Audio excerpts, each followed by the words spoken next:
Lays before the House a communication from the Speaker. The Speaker's Rooms, Washington, D.C., April 20th, 2024. I hereby appoint the Honorable Virginia Fox to act as Speaker Pro Tempore on this day. Signed, Mike Johnson, Speaker of the House of Representatives. The prayer will be offered by Chaplain Kibben. Would you pray with me? O Lord our God, we approach your throne of grace that we may receive your help in this time of need. You have laid on each of us a high and daunting calling to serve you and this world with humility and sincerity.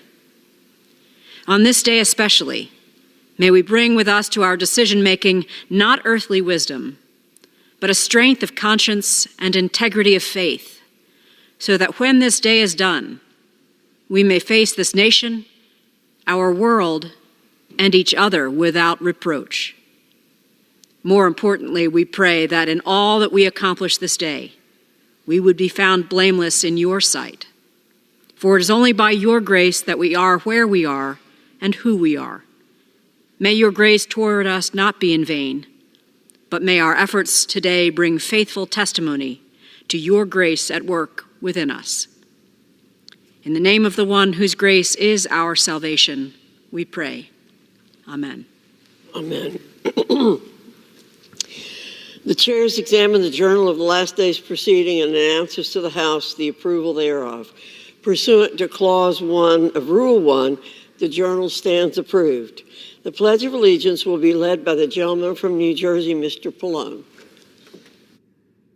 In the Pledge of Allegiance, I pledge allegiance to the flag of the United States of America and to the republic which it stands, one nation under God, indivisible, with liberty and justice for all.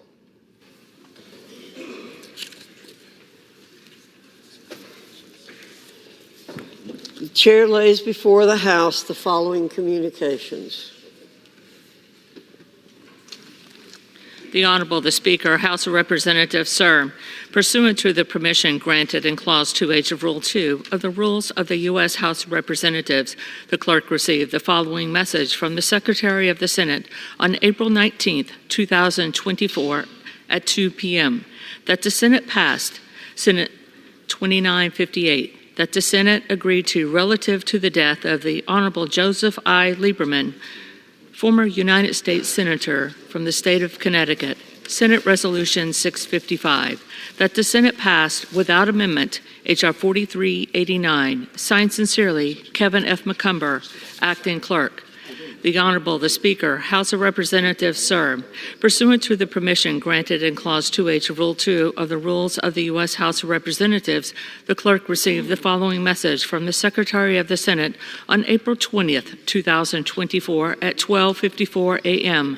that the Senate passed without amendment H.R. 7888, signed sincerely, Kevin F. McCumber, Acting Clerk. Pursuant to Clause 4 of Rule 1, the following enrolled bill was signed by the Speaker on Saturday, April 20th, 2024. H.R. 7888, a bill to reform the Foreign Intelligence Surveillance Act of 1978. For what purpose does the gentleman from Texas seek recognition? Mr. Speaker, I ask unanimous consent that all members have 5 legislative days to revise and extend their remarks and include extraneous material on H.R. 8038. Without objection. Pursuant to House Resolution 1160 and Rule 18, the Chair declares the House in the Committee of the Whole House on the State of the Union for the consideration of H.R. 8038. The Chair appoints the gentlewoman from North Carolina, Ms. Fox, to preside over the Committee of the Whole.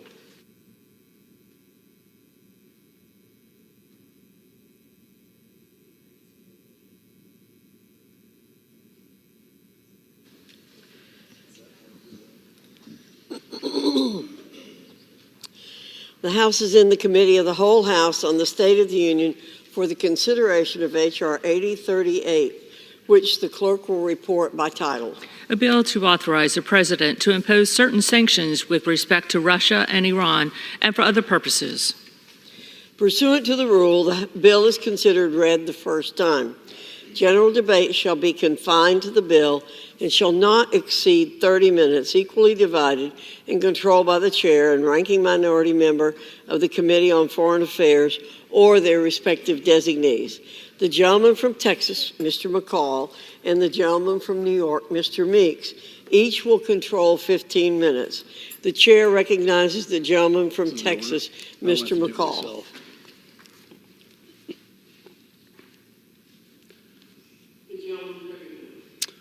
Thank you, Madam Chair. Most serious matters that any committee deals with are matters of war and peace. It's those votes that are the most consequential votes of your career. This is one of those moments. As Secretary Pompeo and General Keane recently wrote in a letter to Congress, quote, "We write at a pivotal moment in our nation's history to applaud your efforts to secure vital support to America's allies and to strengthen America's defenses," end of quote. For they know that the world is on fire. From Putin's full-scale invasion of Ukraine to Chairman Xi threatening Taiwan and the Pacific to the Ayatollah rearing his ugly head, invading Israel through his proxies, the eyes of the world are upon us, and history will judge us by what we do here and now. I want to thank Speaker Johnson, who has been under enormous pressure. He has said he wants to be on the right side of history. And with this vote today, he absolutely is.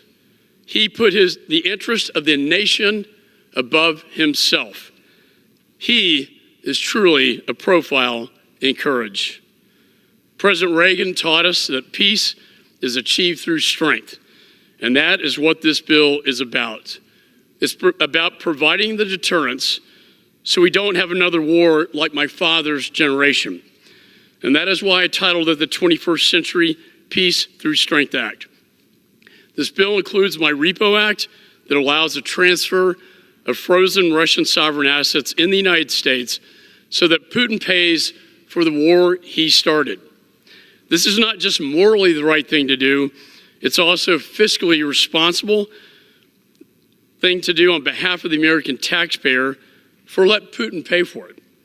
And that's why President Trump's former economic advisor, Larry Kudlow, supports this provision. This bill also protects Americans, especially our children, from the malign influence of the Chinese Communist Party-controlled TikTok. This app is a spy balloon in Americans' phones. It is a modern-day Trojan horse of the CCP used to surveil and exploit America's personal information. This bill also includes the most comprehensive sanctions against Iran that Congress has ever passed, including sanctions on exports of Iranian energy. China has bought $80 billion worth of energy from Iran, money, Madam Chair, that Iran is using to fund terror operations like the ones that we saw last weekend. This bill also imposes sanctions on anyone involved in Iran's drone and missile program. Think about this, Madam Chair. Iran makes the drones and the missiles that are bought by Russia to kill Ukrainians. And as we saw last Saturday, Iran is also manufacturing these drones with Russia support to kill Israelis. This must be stopped. As Reagan said, quote, "When it comes to keeping America strong, when it comes to keeping America great, when it comes to keeping America at peace, then none of us can afford to be simply a Democrat or a Republican. We must all stand united as Americans. And once again today, we need to speak with one voice as one nation, especially when addressing our adversaries. For Putin is watching us. Chairman Xi is watching us. And the Ayatollah is watching us. Now is the time to act. And I reserve the balance of my time. The gentleman reserved. The gentleman from New York is recognized for 15 minutes. Thank you, Madam Speaker. This is indeed a historic moment. And sometimes when you are living history, as we are today, you don't understand the significance of the actions, of the votes that we make on this House floor, of the effect that it will have down the road for children yet unborn. This is a historic moment. Yesterday, one of the rarest things that have ever happened on this floor took place. Generally, in this body, it takes the majority party to pass its rule, and the minority party never votes for it. But this moment is so big that House Democrats said, we're not playing politics with this. This is too important for our nation's security. This is too important for our allies' security. This is too important for the free world's security. So we did something that we've never done before. We voted in a bipartisan way to pass the rule to get these bills on the floor. Quite naturally, I would have loved to have done this 2, 3, 4 months ago. But this is a historic moment. A historic moment. Ukraine is now on the brink. The humanitarian catastrophes in Gaza, in Sudan, in Haiti, and elsewhere require immediate aid. Israel faced an unprecedented direct attack from Iran less than a week ago. And we need to rebuild our industrial base and support a free and open Indo-Pacific. We stand here today, finally, doing the people's work, doing, as I said just a few minutes ago, what we should have done months ago. Supporting our friends, supporting our allies around the world, and quieting the doubts about whether America is a reliable partner or not. Whether the United States will continue leading on the world stage or not. And I'm so proud of President Biden because he has displayed that leadership time and time again. Now, today, we have a number of bills that we need to pass for our national security. On repo, pertaining to the seizure of Russian sovereign assets, there is no doubt that Russia should pay for its crimes against humanity in Ukraine, as Vice President Harris has termed it. This bill importantly irons out legal questions that make sure that the United States does not act alone, but rather in coordination with our G7 and other partners, as we've seen President Biden pull them together immediately. Coordinating with our allies on this issue is important, not just for our standing as a paragon of the rule of law, but for our long-term economic interests.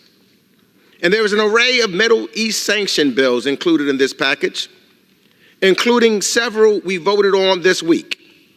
Importantly, the majority agreed to add humanitarian exception in 3 of those bills. I had been requesting that for a while. Fortunately and thankfully, we've got it in now. And I hope that going forward, including these exceptions, are a matter of course, rather something added via last-second negotiation.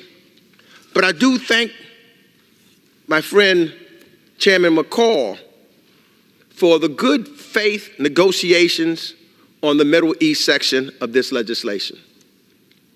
The Foreign Affairs Committee sanctions section is not perfect, but it does provide important humanitarian exceptions and waivers throughout the bill. And given the focus on the repo bill the last few days, so I'd like to highlight that a key authority in the bill is permissive. I do not think that a sanction should be the opening salvo of diplomacy. Many may have heard me talking about how I believe in diplomacy so strongly.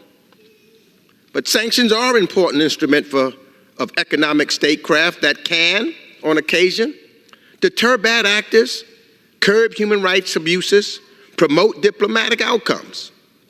But I believe we lose our moral credibility if American sanctions are seen as causing the indiscriminate deprivation, and we lose our policy flexibility if we tie the executive branch's hands instead of giving it useful tools. Yet, it's important that would-be invaders and dictators around the world see they will face real consequences if they undermine the international order. This legislation also contains several bills in the financial services and energy and commerce lanes. Important changes were made to these bills. I had voted against H.R. 7521 on the floor out of concern that it would be a broad authorization that could be misused far beyond what we in Washington are currently debating, beyond just tic-tac. However, I think the bill took a step in the right direction with a more realistic time frame for a complex divestiture process. Let me say for the record that I believe this bill is about one company that additional authorities provided to the executive branch are to be interpreted narrowly. Let me also take a moment to speak to those who oppose this legislation and say we can't support Ukraine in its fight against Russia's invasion, because, to use their words, we are facing an invasion here at home. That's an absurd comparison.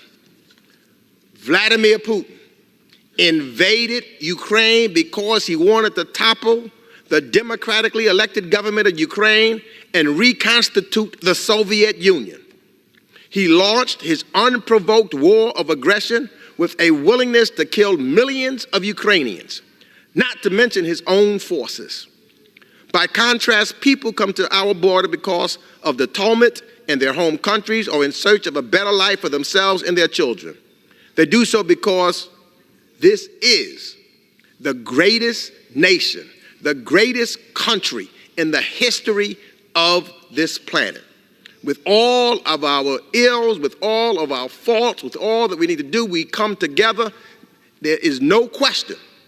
The example that we show by the people and the citizens of this great country, it is the greatest nation on this planet.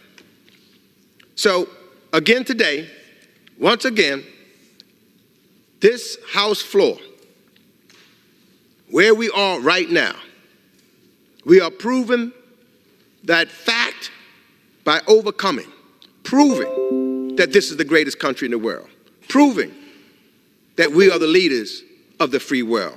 And we're doing this by overcoming our partisan divides, by showing that we will work together and stand together, Democrats and Republicans, for the right thing and for our country. So we are passing a historic bill, a bill that our children and grandchildren and children will be reading and looking at in the years to come, that promotes not just U.S. national security, but the security of democracy and authoritarianism, over authoritarianism, law over lawlessness, prosperity over chaos or famine. My friends, the camera of history is rolling. And when they play it back, they will see we stood together. When they play it back, they will see that we stood for freedom, justice, and equality. And with that, Madam Speaker, I reserve the balance of my time. The gentleman from New York reserves. The gentleman from Texas is recognized. Madam Chair, I'm pleased to yield 1 minute to the gentleman from Arkansas, a member of the Foreign Affairs Committee, Mr. Hill. Gentleman from Arkansas has 1 minute. Madam Chair, once again, dear friends, into the breach. We stand in the breach again for freedom. We stand in this historic chamber with Washington on one side and Lafayette on the other. In 2 years, we'll celebrate the 250th anniversary of this country, this freedom, this democracy, which would not have happened without money from the Netherlands, money from France, guns from France, a navy from France. Allies stood at the side of the birth of this nation. The birth of freedom was born here. So today we come to this House floor to see that freedom is fought for here in this House. Last week, the Prime Minister of Japan, Kishida, stood on this floor and called this nation the indispensable nation. Not to do it alone, not to stand in the breach alone, but to lead. And today, the United States will once again and step up and lead. Today, we will send the world the message. We stand with those who stand for freedom, and we hold to account those who are against freedom. This bill supports our allies. This bill condemns our rivals and our enemies. Vote for this bill. I yield back the balance of my time. And Madam Chair, I'd like to submit the balance of my record. The gentleman's time has expired. The gentleman from New York is recognized. Madam Speaker, I'm proud to yield 2 minutes to the gentleman from Virginia and a member of the House Foreign Affairs Committee, Representative Jerry Connolly. The gentleman from Virginia is recognized for 2 minutes. Thank you, Madam Speaker, and I thank my friend and I thank Mr. McCall for their leadership. Today, with the vote on Ukraine security aid, we rededicate ourselves to who we are. We meet today under the white dome above us, a universal symbol of freedom and freedom-loving people everywhere.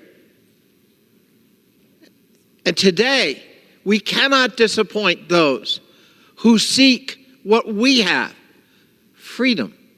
The freedom to self-determine, the freedom to decide their sovereignty and their alliances and their form of government. America has always stood for that. Will we retreat from that today? And do we understand the choices in front of us? They're clear. Some say, well, we have to deal with our border first. The Ukrainian-Russian border is our border. It's the border between depraved autocracy and freedom-loving people seeking our democratic way of life. Do we have a stake in that outcome? Yes. Undeniably yes. Will we rise to the occasion? Will we stand shoulder to shoulder with our Ukrainian brothers and sisters who for 1,151 days have been holding off the depraved, thuggish dictator Vladimir Putin, who has respected no norms of warfare? He's targeted children in hospitals and schools. He's bombed apartment blocks, killing thousands. He has an advantage right now because of our dithering of 10-1 in terms of artillery shells. And yet our brave Ukrainian brothers and sisters continue to fight. We must meet this test today. We must stand with Ukraine. Slava Ukraine. The gentleman's time has expired. The gentleman from New York reserves. The gentleman from Texas is recognized. Madam Chair, I'm pleased to yield 1 minute to the chairman of the Europe Subcommittee, the gentleman from New Jersey, Mr. Kane. The gentleman from New Jersey is recognized for 1 minute. I thank my good friend, the chairman of the Foreign Affairs Committee, for yielding me time and for his steadfast leadership. Madam Speaker, I rise today in support of H.R. 8038, the 21st Century Peace Through Strength Act. As someone who grew up during the Cold War, I recall when President Reagan quoted and displayed the philosophy of peace through strength. Europe is facing the largest war on the continent since World War II. The Middle East is volatile, and every day the CCP prepares itself for its ultimate goal of invading Taiwan. in the fields of Ukraine every day in which aid is delayed means more territory for Putin and further emboldens Xi and the Ayatollah in Iran. This is not the time for the United States to back down. In order to preserve peace in the world, we must seize the moment and project strength.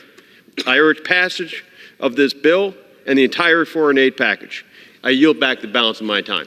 The gentleman from New Jersey yields back. The gentleman from New York is recognized. I now yield 2 minutes to the gentleman from Texas and the ranking member of the Foreign Affairs Subcommittee on the Western Hemisphere, Representative Joaquin Castro. The gentleman from Texas is recognized for 2 minutes. Madam Speaker, I rise in opposition to H.R. 8038 and today's vote to fund Benjamin Netanyahu's war in Gaza. All of us have seen the tragedy of Gaza. We have seen how Prime Minister Netanyahu's government has used American weapons to kill indiscriminately, to force famine. Over 25,000 women and children dead.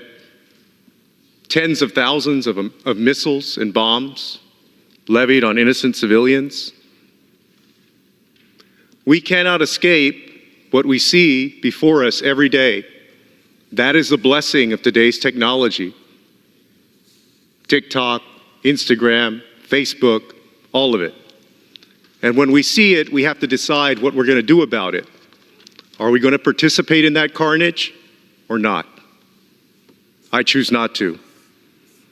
Prime Minister Netanyahu has been reckless.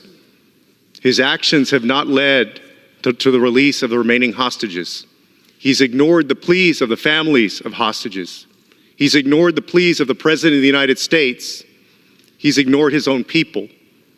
He's engaged in self-preservation. We should not be sending offensive weapons to Israel right now. And I hope that this body will not. With that, I yield back. The gentleman from Texas yields back. The gentleman from New York reserves. The gentleman from Texas is recognized. Madam Chair, I'm pleased to yield 1 minute to the gentleman from New York, a member of the Foreign Affairs Committee, Mr. Lawler. The gentleman from New York is recognized for 1 minute. Thank you, Mr. Chairman. Madam Chair, I rise in support of the 21st Century Peace Through Strength Act. This bill reverses the Biden administration's relaxed stance towards Iran and China and starts to hold these bad actors accountable. Two of my bills, the SHIP Act and the Iran-China Energy Sanctions Act, are included in this package. Both of these bills target the illicit oil trade between Iran and China. One of my bills imposes sanctions on foreign ports and refineries that process Iranian oil, many of which are located in China. My other bill imposes sanctions on Chinese financial institutions that process transactions involving Iranian oil, as well as anyone involved in Iran's missile and drone program. Iran is exporting millions of barrels of petroleum every day. 80% of these exports go to China. Iran has taken in over $88 billion from their illicit oil trade since President Biden took office, and they must not earn a cent more. To be clear, these illicit funds are used to fund Iran's regime of terror, including backing Hamas, Hezbollah, the Houthis, and other terrorist groups, as well as their direct assault on Israel last weekend. You'll have additional 15 seconds. Now is the time for America to lead, to support our allies, to combat our adversaries, and to continue our role as leader of the free world. And with that, I yield back. The gentleman's time has expired. The gentleman from New York. How much time do I have remaining? The gentleman from New York has 1.5 minutes remaining. I yield the gentleman 1 minute. The gentleman from New Jersey is recognized for 1 minute. Madam Speaker, I rise in strong support of H.R. 8038. National security experts are sounding the alarm, warning that our foreign adversaries are using every tool at their disposal, including apps like TikTok, to amass troves of sensitive data on all Americans. This bill takes decisive action to mitigate our foreign adversaries' ability to collect Americans' data and use it against us. First, it creates a framework intended to force divestment of TikTok from its Chinese Communist Party-controlled parent parent company, ByteDance. Second, this bill includes my bipartisan Protecting Americans' Data from Foreign Adversaries Act, and this bill prohibits data brokers from selling American sensitive personal information to China, Russia, North Korea, and Iran, as well as to entities controlled by those countries. I want to thank my partner in this effort, Chair Rogers, for her tireless work to advance these important provisions. And Madam Speaker, I strongly urge my colleagues to support this legislation, and I yield back. From New Jersey yields back. The gentleman from New York reserves. The gentleman from Texas is recognized. Madam Chair, I have no more further speakers. If the gentleman has none, I will reserve until the gentleman yields back. The gentleman from New York is recognized. I yield the remainder of my time to the gentleman from Illinois, the ranking member on the Select Committee on the Strategic Competition between the United States and China and the Chinese Communist Party, Representative Raja Krishnamurthy. The gentleman from Illinois is recognized for 30 seconds. Thank you, Madam Speaker. I rise in support of this bill, and specifically on the TikTok divestment bill. I want to say a special thank you to Greg Meeks, Mike McCall, Mike Gallagher, Frank Pallone, Kathy McMorris-Rogers, and Chair Cantwell in the Senate for working on this bill. First of all, this bill is not a ban. It's about a divestment. And it's not really about TikTok, it's about ByteDance, the company that owns TikTok and is indisputably controlled by the Chinese Communist Party. The CCP's secretary of the cell embedded in the company is the editor-in-chief of ByteDance, and that's why we're so concerned about the particular app. I just want to say, since the bill passed with 352 votes previously, we increased the divestment period, which is the least restrictive way to deal with the CCP threat, from 6 months to upwards of a year. I strongly urge support of this bill. The gentleman's time has expired. The time of the gentleman from New York has expired. The gentleman from Texas is recognized.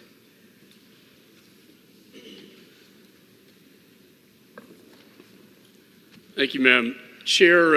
In the late 1930s, Winston Churchill described what he saw as a gathering storm. The forces of Hitler and the axis of evil threatening freedom and democracy. I recall when Mr. Meeks and I were on the border between Poland and Ukraine, watching thousands of mothers and their children fleeing in fear, fleeing their own country after the invasion. And the polls told us this is just like 1939 when Hitler invaded Poland. Today, we are at a similar inflection point in history. The fall of Afghanistan sent a powerfully dangerous message to our adversaries that America was weak. Almost immediately after the Russian Federation began moving towards Ukraine. And once Chairman Xi met with Putin at the Olympics and cemented their unholy alliance, they invaded. Chairman Xi has become more aggressive in the Pacific. And mark my words, Xi is watching what happens in Ukraine to determine whether he invades Taiwan and the Pacific. And then the Ayatollah raised his ugly head in the Middle East.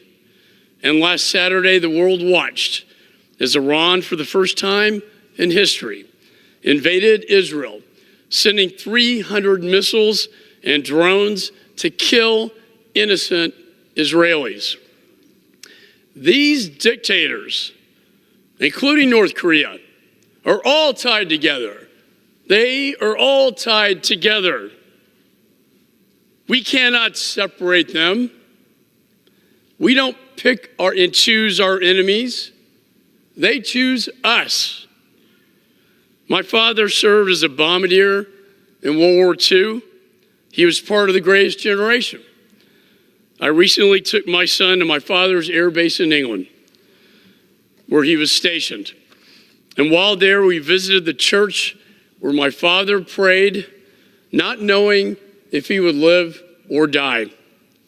I took my son to the National Cemetery for the U.S. airmen who never made it home. And I pointed to the 4,000 crosses and said, son, those are the ones who did not make it home. And in the chapel there is inscribed on the ceiling, quote, "In honor of the airmen who on their last flight met the face of God." Met the face of God. It was a moving experience, father and son, teaching my son, like my father taught me, about the importance of patriotism and the cost of freedom. It was also a reminder of the dangers that we face today. For today, like then, it could have been prevented. Deterrence is the key. As Churchill wrote in his book, The Gathering Storm, quote, "One day, President Roosevelt told me that he was asking publicly for suggestions about what the war should be called. I said, Churchill said at once, the unnecessary war." Think about that. The unnecessary war. He said, "There never was a war more easy to stop than that which has just wrecked what was left of the world from the previous struggle." I often think about the blood and treasure that could have been saved from my father's generation had we simply stopped Hitler earlier. And now we are faced with a similar opportunity. As Reagan told us, quote, "We know only too well that conflict comes not when the forces of freedom are strong, but when they are weak." He was right. Our adversaries are working together to undermine our Western values and demean our democracy. We cannot be afraid at this moment in time. We cannot be afraid of our shadows. We must be strong. We have to do what's right. Evil is on the march. History is calling, and now is the time to act. For the world is watching. Our adversaries are watching us here today, and history will judge us all by our actions here today and now. So as we deliberate on this vote, you have to ask yourself the question, am I Chamberlain or am I Churchill? And with that, I yield back.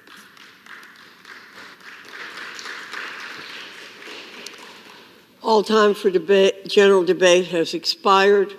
Pursuant to the rule, the bill shall be considered for amendment under the 5-minute rule.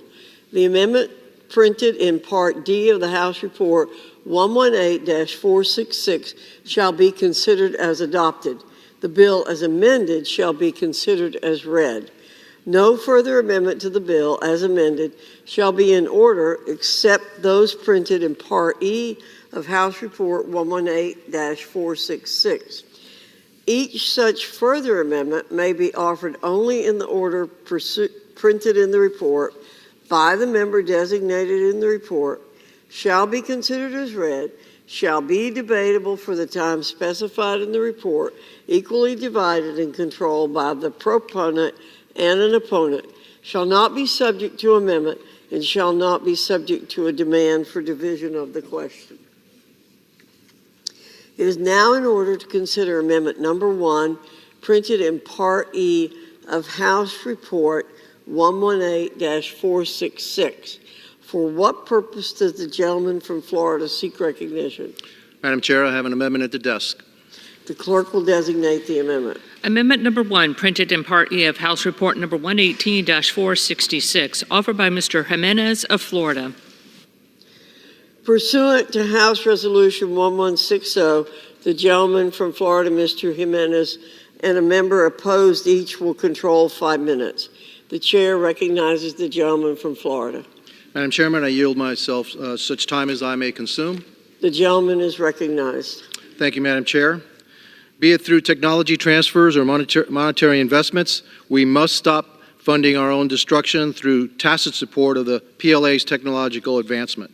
This amendment requires that the annual China Military Power Report to provide an assessment of the PRC's developments in critical and emerging technologies, relevant to any advancement of the PLA capabilities, any involvement in the CCP's civil military fusion program, or any involvement in the development of the CCP's state surveillance initiatives.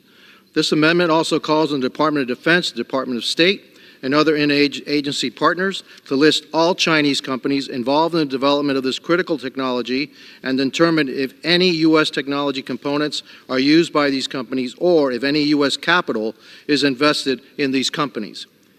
This is critical information to have. American dollars and ingenuity should not be building the CCP's techno-totalitarian surveillance state and should not be funding its gross human rights abuses. We must recognize the risk of support for entities involved in Xi's civil military fusion program and understand why any technological development made in China on the civil side instantly goes to support military advancements. Right now, Americans, usually unwittingly, are funding the People's Liberation Army, paying for things like aircraft carriers, fighter jets, artillery shells, and facilitating a mass surveillance and oppression of the Chinese people. I think the bottom line, from my perspective, is that the CCP is an adversary, and you don't defeat an adversary or deter an adversary by shoveling billions of dollars into their military and technology programs.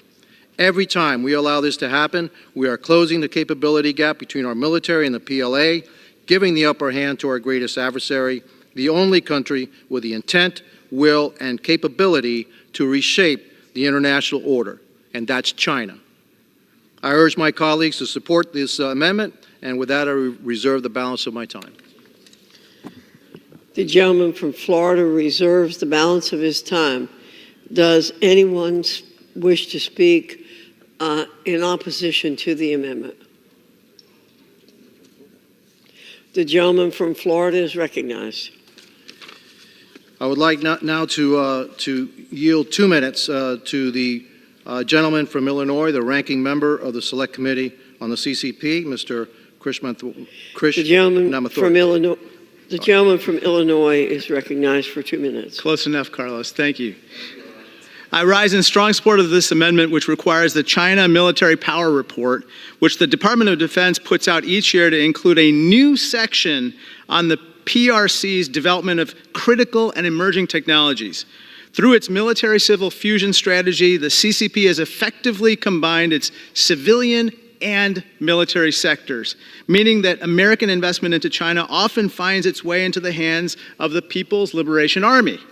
We simply cannot allow this to happen. By tracking the PRC's development of critical technologies, as well as any American support for these efforts, this amendment will help prevent the power of American innovation and financing from fueling the continued growth of China's military power. I urge strong support and yield back. The gentleman from Illinois yields back. The gentleman from Florida is recognized. You have 1 minute remaining. Madam Chairman, I yield 30 seconds to the gentleman from Texas, the chairman of the Foreign Affairs Committee, Mr. McCall. I thank the gentleman for his amendment. I support this amendment. I believe it will greatly enhance the Department of Defense's China military report by increasing our understanding of critical and emerging technology sectors, which is the central feature of the great power competition that we have with China. And I thank the gentleman for bringing this amendment, and I yield back. The gentleman from Florida has 1 minute remaining. Thank you, Madam Chair. And in closing, the PRC is the only competitor with the intent, the will, and the capability to reshape the international order. We must stop fueling our own demise. With that, I urge support of this amendment, and I yield back the balance of my time. The gentleman yields back. The question is on the amendment offered by the gentleman from Florida. Those in favor say aye. Those opposed say no. In the opinion of the chair, the ayes have it. The amendment is agreed to. It is now in order to consider amendment number 2, printed in Part E of House Report 118-466. For what purpose does the gentleman from Iowa seek recognition? Madam Chair, I have an amendment at the desk. The clerk will designate the amendment. Amendment number 2, printed in Part E of House Report number 118-466, offered by Mr. Nunn of Iowa. Pursuant to House Resolution 1160, the gentleman from Iowa, Mr. Nunn, and a member opposed each will control 5 minutes. The chair recognizes the gentleman from Iowa. Thank you, Madam Chair. I yield myself as much time as I may consume. The gentleman is recognized. Iran is the largest sponsor of state terrorism. Their tactics of terror know no bounds, and they will stop at nothing to destroy our strongest allies in the Middle East. Indeed, a week ago today, we saw them unleash a barrage of weapons intended to kill thousands. Christians, Jews, Muslims. No discretion in between, but for a 99% repulse rate by Israel, America, and our allies, we stood firm. This is in the kinetic world. As an Air Force officer, we have done this many times, but we must also combat terrorism at its source, its funding. As a counterintelligence officer, I know the enemy must be fought on the battlefield, but behind the scenes, we must also commit to crippling them with their lack of ability to gain financial services that they then supply the funding for Hamas, Hezbollah, Houthi rebels, and the IRGC. My amendment will require the U.S. government to diligently review all of Iranian assets above $5 million to accurately understand where their funding is coming from, where it is going, and who is benefiting from it. Right now, Congress lacks critical information surrounding U.S. Treasury's non-enforcement of current sanctions that will have allowed more than $80 billion in illicit oil sales alone to come into the country. And this amendment requires transparency, so Congress and the American people never have to hear about billions potentially being transferred to Iran through the press and not through this administration. This amendment also gives Congress knowledge that we require to effectively ensure oversight and draft targeted legislation to ensure the Iranian regime doesn't have access to the funds necessary for it to finance terror. Finally, this amendment holds Iran accountable for their direct funding of terrorism, ensuring that Iran does not have access to the financial assets to enable their reign of terror throughout the Middle East and to those right here in the United States. I urge my colleagues to support this amendment. Congress must be aware of Treasury Department's relaxation and non-enforcement of current sanctions on Iran today, and this amendment should be implemented immediately. Thank you, Madam Chair, and I reserve the balance of my time. The gentleman from Iowa reserves. For what purpose does the gentleman from New York seek recognition? I rise to claim time in opposition to this amendment. The gentleman is recognized for 5 minutes. The Treasury Department opposes this amendment because they believe the reporting time is so short and the requirements are so onerous. They believe it's so onerous that they will have to pull people away from doing the important work on finding illicit actors that should be sanctioned and make them work on this report. There is also concerns about business confidentiality here. And I'm guessing if there were more time, we could make changes in this bill. We could work together to make it more workable and strike a deal here. But given that this is up or down vote on the floor for an amendment now, I must oppose. With that, I yield back the balance of my time. Back. The gentleman from Iowa is recognized. Thank you, Madam Chair. I appreciate the gentleman's comments. I would state the Constitution establishes Congress as a co-equal branch. Time delays alone cannot be the reason to not move forward immediately. And with that, I would yield my time for 30 seconds to the Chairman, Mike McCall from Texas, for his great work in defending Israel and supporting a sanctioned regime in Iran. I thank the gentleman from Iowa for his... Gentleman from Texas is recognized. Thank you, Madam Chair. I thank the gentleman from Iowa for this amendment, and I support this amendment. It enhances congressional oversight, as you talked about under Article 1. We have a responsibility over restricted Iranian assets and accounts, including those in Qatar and Iraq. For too long, this administration has not been transparent with the Congress and the American people about sanctions and the like, and reporting that to Congress. So I think this is a good step forward, and I yield back. The gentleman from New York, the gentleman from Iowa is recognized. Thank you, Madam Chair. I yield 30 seconds to the gentleman from the great state of Arkansas, Mr. French Hill. Gentleman from Arkansas is recognized for 30 Thank you, Madam seconds. Chair. Thank you, Mr. Nunn. Thank you, Chairman McCall. I stand in support of this amendment. We have to counter Iran's illicit use of funds any way we can to stop their reign of terror and their attack on our ally Israel. Key to that is stopping their evasion of sanctions. These funds go directly to attacking our friends and partners, and Iran uses new and creative ways to do that. This amendment from Congressman Nunn ensures that we're stopping funds at the source by instructing the Treasury to examine the source and benefactor of all Iranian assets over $5 million. I stand in support, and I stand in support of the underlying bill. I yield back. Back, the gentleman from Iowa is recognized. Thank you, Madam Chair. I recognize the gentleman from the great state of New York, Mike Lawler, for 30 seconds. The gentleman from New York is recognized. I rise in support of this amendment, and I'm proud to be a co-sponsor of Representative Nunn's legislation, the Revoke Iranian Funding Act, that this came out of. In the wake of the appalling terrorist attack against Israel, it's clear that we must work to confront Iran and its surrogates in the region with a strong sanctions regime. Iran is the largest state sponsor of terrorism in the world, spending its money on terror, on developing nuclear capabilities, on taking hostages to use for bargaining purposes, and on funding the criminal IRGC. Among other provisions, this common sense measure would provide transparency on which sanctions authorities the president is failing to exercise and where we can continue to cut off Iran's funding. I urge all of my colleagues to support this amendment. I yield back. The gentleman's time has expired. The gentleman from Iowa is recognized. Thank you, Madam Chair. I recognize my colleague and Wing Commander, Mr. Don Bacon from Nebraska, for 30 seconds.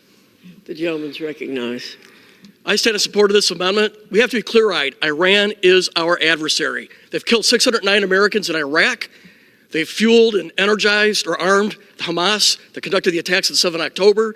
They armed the Hezbollah. They armed the Houthis. We should go after all of their assets. We should choke every dollar that we can, because every dollar they have fuels terrorism. I stand in support of Zach Nunn's amendment. Thank you.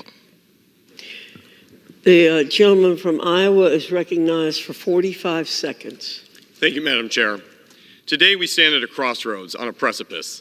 The result is the effect of an Iranian regime that is directly threatening not just our allies in the Middle East, but has access to funds that directly threaten us. And so while I respect my colleagues on the other side of the aisle, I would ask that they come forward at this important juncture to make sure that these funds are restricted from the use of terrorism that flows directly to harm those American soldiers who lost their lives just months ago, fellow veterans and combat in arms. I thank the 9/11 families, the Foundation for Defense Funds, and all of those who have come forward to support this very important measure.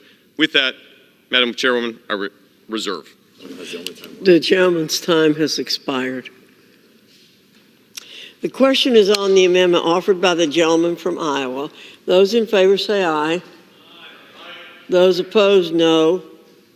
In the opinion of the chair, the ayes have it.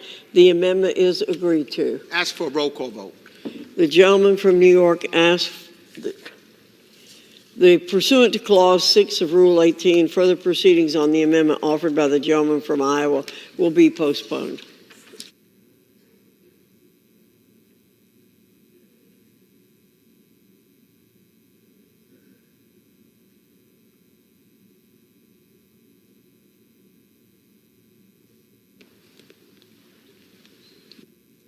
What purpose does the gentleman from Texas seek recognition? Mr. Chair, I move that the committee do now rise. The question is on the motion that the committee rise. All those in favor say aye. All those opposed say no. The ayes have it. The motion is adopted accordingly. The committee rises.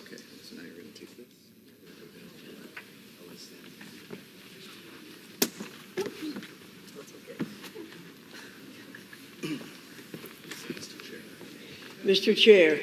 Madam Speaker, the Committee of the Whole on the State of the Union, having had under consideration H.R. 8038, directs me to report that it has come to no resolution thereon. The chair of the Committee of the Whole House on the State of the Union reports that the committee has had under consideration H.R. 8038 and has come to no resolution thereon.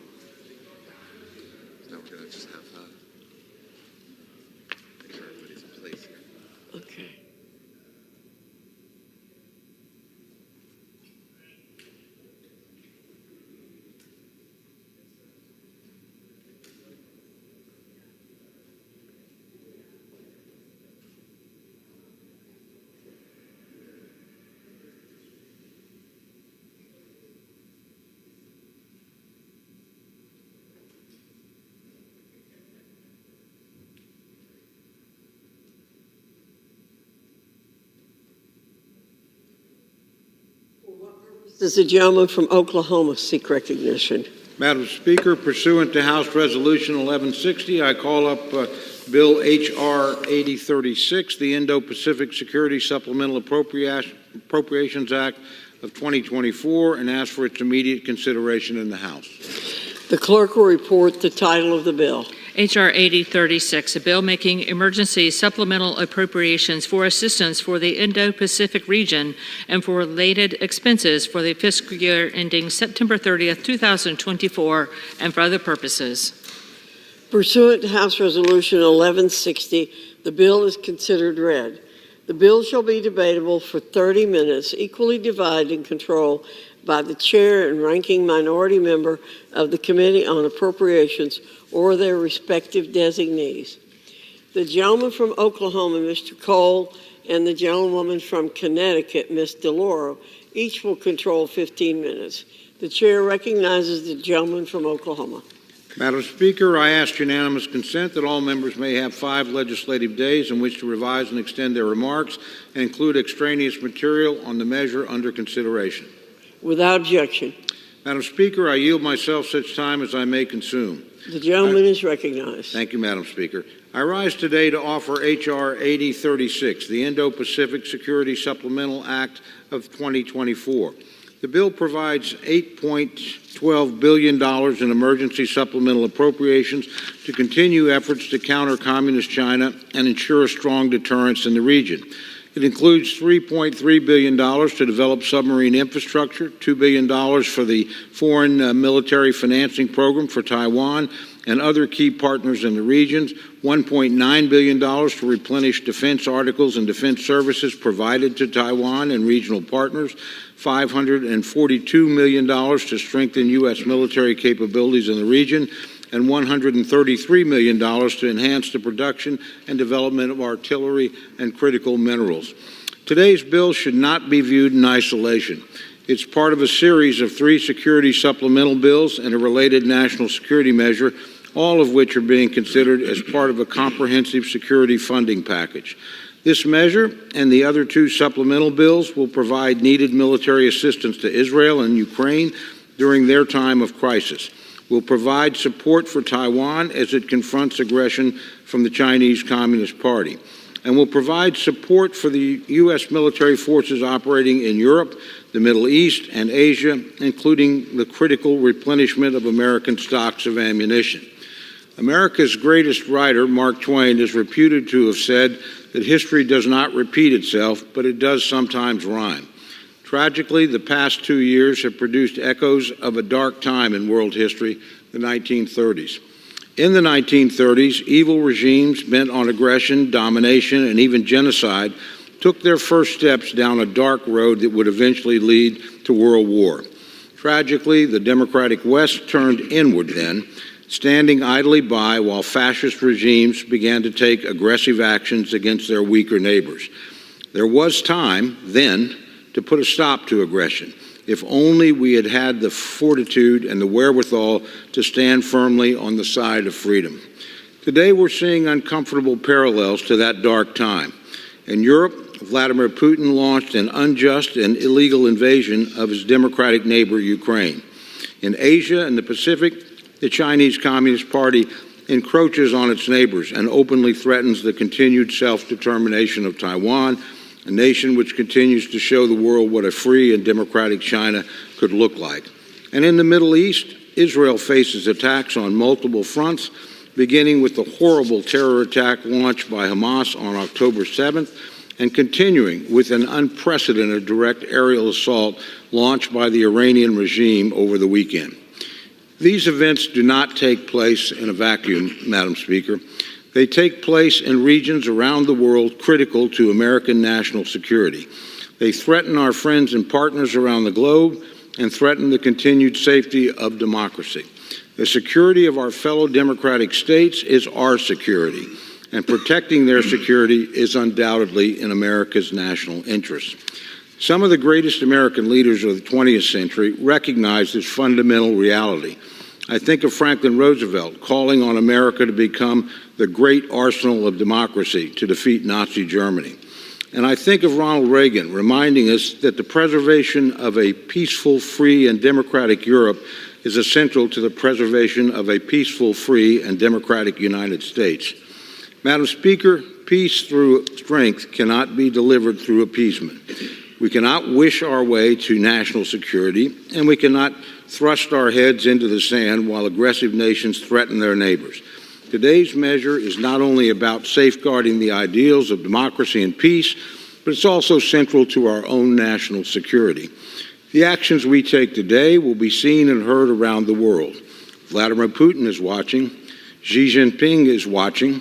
The Iranian mullahs are watching. What will we show them? Will we show them that our commitment to security does not stop at the water's edge? Will we show them that we know that the security of our friends and our partners around the globe is our security? Or will we fail to take action, and in doing so, give these powers the same gift we gave to the fascist powers in the 1930s? I know which I would choose. I know what I would show our adversaries, these tyrants and dictators, that just as in Ronald Reagan's time, the United States stands committed to the common defense, that our commitment to our friends and partners stands both now and into the future. I urge all members to support the bill, and I reserve the balance of my time. The gentleman from Oklahoma reserves. The gentlewoman from Connecticut is recognized. Madam Speaker, I rise in strong support of the Indo-Pacific Security Supplemental Appropriations Act, which will provide our allies in the Indo-Pacific region with the support they need to counter China's aggressive and adversarial posture. The post-World War order, U.S. leadership, and our historic and strong allyship with Japan, Taiwan, South Korea, and the Philippines have created enduring peace and prosperity for much of the region. Retreating from Asia under the guise of putting, quote, America first, would be a colossal mistake and would yield the fate of democracy and freedom in the Western Pacific to the whims of an autocratic communist government of the People's Republic of China. China is expanding its military capabilities at a rapid pace and is using its influence to suppress dissenters. We have already seen rollbacks of once ironclad rights and freedoms in places like Hong Kong. This bill provides $3.9 billion to support Taiwan and other allies and to replenish our own equipment stocks, as well as $3.3 billion for the AUKUS Trilateral Security Partnership. The world is watching and waiting to see if the America that they know is ready to stand for freedom and democracy and against tyranny. It is up to us to show them that America, their trusted ally, is right here and that we have their back. We must demonstrate that our word can be counted on. Xi is watching. Our friends in Taiwan, Japan, Korea, and the Philippines are watching. I reserve the balance of my time. Gentlewoman from Connecticut reserves. The gentleman from Oklahoma is recognized. Thank you, Madam Chair. I yield to the gentleman from Arkansas, the chairman of the Subcommittee for Transportation, Housing, and Urban Development of the Appropriations Committee, Mr. Womack, for 4 minutes. The gentleman from Arkansas is recognized for 4 minutes. Madam Speaker, preserving the safety, security, and prosperity of our nation is arguably our most important duty.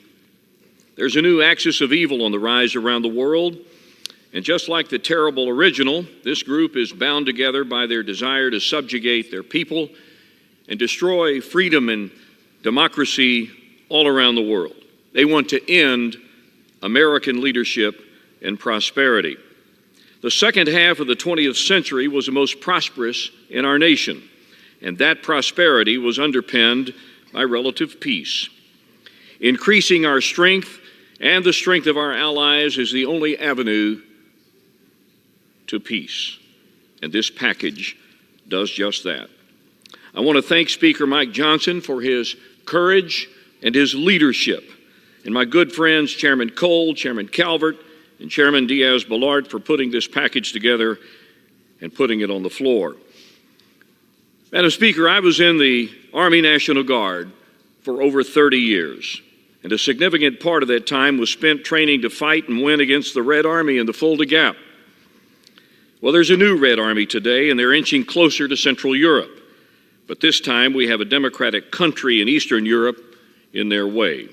All they need are weapons and training. And that's among the bills in the package that we provide today that this body will vote on. Without this package, Putin will continue his march of death and destruction. Without this package, our own army will have to cancel combat training center rotations, the training events that keep our forces the greatest in the free world. And during those 30 years, I was deployed with my battalion to the Sinai in Egypt, and standing on the Egyptian side of the Rafah crossing, I saw firsthand the death and destruction of Hamas. I also saw our greatest ally in the region, Israel, defending itself. This package today provides Israel the tools it needs to destroy terrorists, killing and capturing and raping its citizens. Our friends need our help. And without this package, our Navy will be without critical air defense munitions required to protect our sailors. These air defense assets enable the control of our seas. Another dictator is marshaling his resources and planning to upend the free and open Indo-Pacific region that has contributed so much to American prosperity. This package makes important investments in our defense capabilities to deter this aggression. Without it, we will produce fewer submarines, we will produce fewer anti-ship missiles, and underfund the requirements of our commanders in the region. And Madam Speaker, our Kansans are at the forefront of producing the critical munitions, from Tomahawk missiles to Standard missiles to Naval Strike missiles, all funded in this package. Yes, Arkansas, like many other states, is the forge of the arsenal of democracy. So today's vote seems pretty simple to me. We're choosing between strength and weakness, between freedom and repression, and between prosperity and decline. So I ask my fellow members to look past the end of your nose, understand the context and gravity of the situation we face and that our partners and allies face, and support this package today. And with that, Madam Speaker, I yield back the balance of my time. The gentleman from Arkansas yields back. The gentleman from Oklahoma reserves. The gentlewoman from Connecticut is recognized. Madam Speaker, I yield 1 minute to the gentleman from Illinois, the ranking member of the Select Committee on the Strategic Competition between the United States and the CCP, Mr. Krishnamurthy. The gentleman from Illinois is recognized. Thank you, Ranking Member. I rise in strong support of H.R. 8036. A recent survey showed that a majority of Americans believe there's a 50-50 chance or greater of war between the United States and China. It's one of their greatest fears. That same survey showed that 80% of Americans want us to do everything in our power to prevent war with China. This particular bill, H.R. 8036, is critical in preventing war with China by increasing deterrence against their aggression, through foreign military financing of our partners, through upgrading the industrial submarine base, and by replenishing our defense stocks. I strongly urge support of H.R. 8036. We cannot wane in the defense of democracy. The gentleman from Illinois yields back. The gentleman from Connecticut reserves. The gentleman from Oklahoma is recognized. Madam Speaker, I yield 2.5 minutes to my good friend, the distinguished gentlewoman from California, Ms. Kim. The gentlewoman from California is recognized for 2.5 minutes. Thank you, Chairman, for yielding. President Ronald Reagan said, "We cannot play innocence abroad in a world that is not innocent, nor can we be passive when freedom is under siege." The free world is under attack as Vladimir Putin, Xi Jinping, the Ayatollahs, and Kim Jong-un are teaming up to destroy any glimpse of freedom and democracy in their path. Deterrence is not divisible, and history has shown that when the free world wavers, adversaries see a green light. Taiwan Foreign Minister Joseph Wu said recently that the United States failing to support Ukraine would embolden Xi Jinping and support Beijing's propaganda that the United States is not a reliable partner. We want our allies and partners to turn to the United States, not to the Chinese Communist Party, who wants to replace the American dream with this authoritarian vision in a quest to become the world's superpower, top economic and military power by 2027. If Xi Jinping is successful in his ambitions to take Taiwan, it will directly hurt our economy, our national security, and our leadership globally. And we know he won't stop there. That's why we need to give Taiwan the weapons that it has paid for to defend itself and support other partners in the region. And this bill reaffirms our support by increasing foreign military financing and revamping our submarine industrial base as we implement Pillar 1 of the AUKUS agreement, which allows for the sale of nuclear-powered submarines to Australia and the United Kingdom. For America to continue to shine as a beacon of hope and freedom, we need our allies and partners to trust us and our adversaries to respect us. This is about freedom versus authoritarianism. This is about maintaining a world order that is safe for future generations. History will judge this institution and our country based on how we vote today. The world is watching us, and we need to deliver. So I urge my colleagues to meet this critical moment and pass H.R. 8036, Indo-Pacific Security Supplemental Act. Thank you. With that, I yield back. The gentlewoman from California yields back. The gentleman from Oklahoma reserves. The gentlewoman from Connecticut is recognized. Madam Speaker, I yield 1 minute to the gentleman from Connecticut, Mr. Courtney, a member of the Armed Services Committee and ranking member on the Sea Power and Projections Subcommittee. Mr. Courtney. The gentleman from Connecticut is recognized for 1 minute. Thank you, Madam Speaker. I rise in strong support of the Indo-Pacific Security Supplemental Act. This bill makes critical investments to integrated deterrence in the Indo-Pacific. It fulfills the U.S. Indo-Pacific Command's unfunded priorities and uplifts the U.S. submarine industrial base in support of the trilateral AUKUS security agreement. Its $3.3 billion investment in submarines will both expand production capacity of the Virginia and Columbia class programs and provide Navy with resources to get more attack submarines out of maintenance delays and into the fleet. This supplemental was crafted last fall in tandem with House-Senate passage of AUKUS authorities. It will turbocharge AUKUS with real capital and match the Australian government's commitment to invest $3 billion into the U.S. industrial base. This supplemental, along with continued procurement of 2 Virginia subs per year, will ensure that our Navy has sufficient inventory to sell 3 subs to Australia in the early 2030s, as the agreement calls for. I want to salute Mr. Cole and Ms. DeLauro for their steadfast leadership bringing this measure to the floor so that our nation will renew its role that Franklin Roosevelt described as the arsenal of democracy. I urge passage and yield back. The gentleman's time has expired. The gentlewoman from Connecticut reserves. The gentleman from Oklahoma is recognized. Thank you, Madam Speaker. I yield 1 minute to my very good friend, the distinguished gentleman from South Carolina, Mr. Wilson. The gentleman from South Carolina is recognized. Thank you, Madam Speaker. The visionary Ben Shapiro, editor emeritus of the Daily Wire and host of the top conservative podcast in America, wrote, "Why Mike Johnson is correct" on Thursday. His defense of Mike Johnson has been reinforced by Mark Levin and General Jack Keane. In supporting the people of Taiwan is crucial to be a deterrence to the Chinese Communist Party invading and saving hundreds of thousands of lives. As the son of a flying tiger in World War II, who served in Kunming, Shangtu, and Xi'an, I grew up with appreciation of the people of Chinese heritage. America will stand with the people of Taiwan, with South Korea, Japan, Israel, and Ukraine. We're the greatest nation on earth, and we have to act like this. This is a basic Reagan republicanism.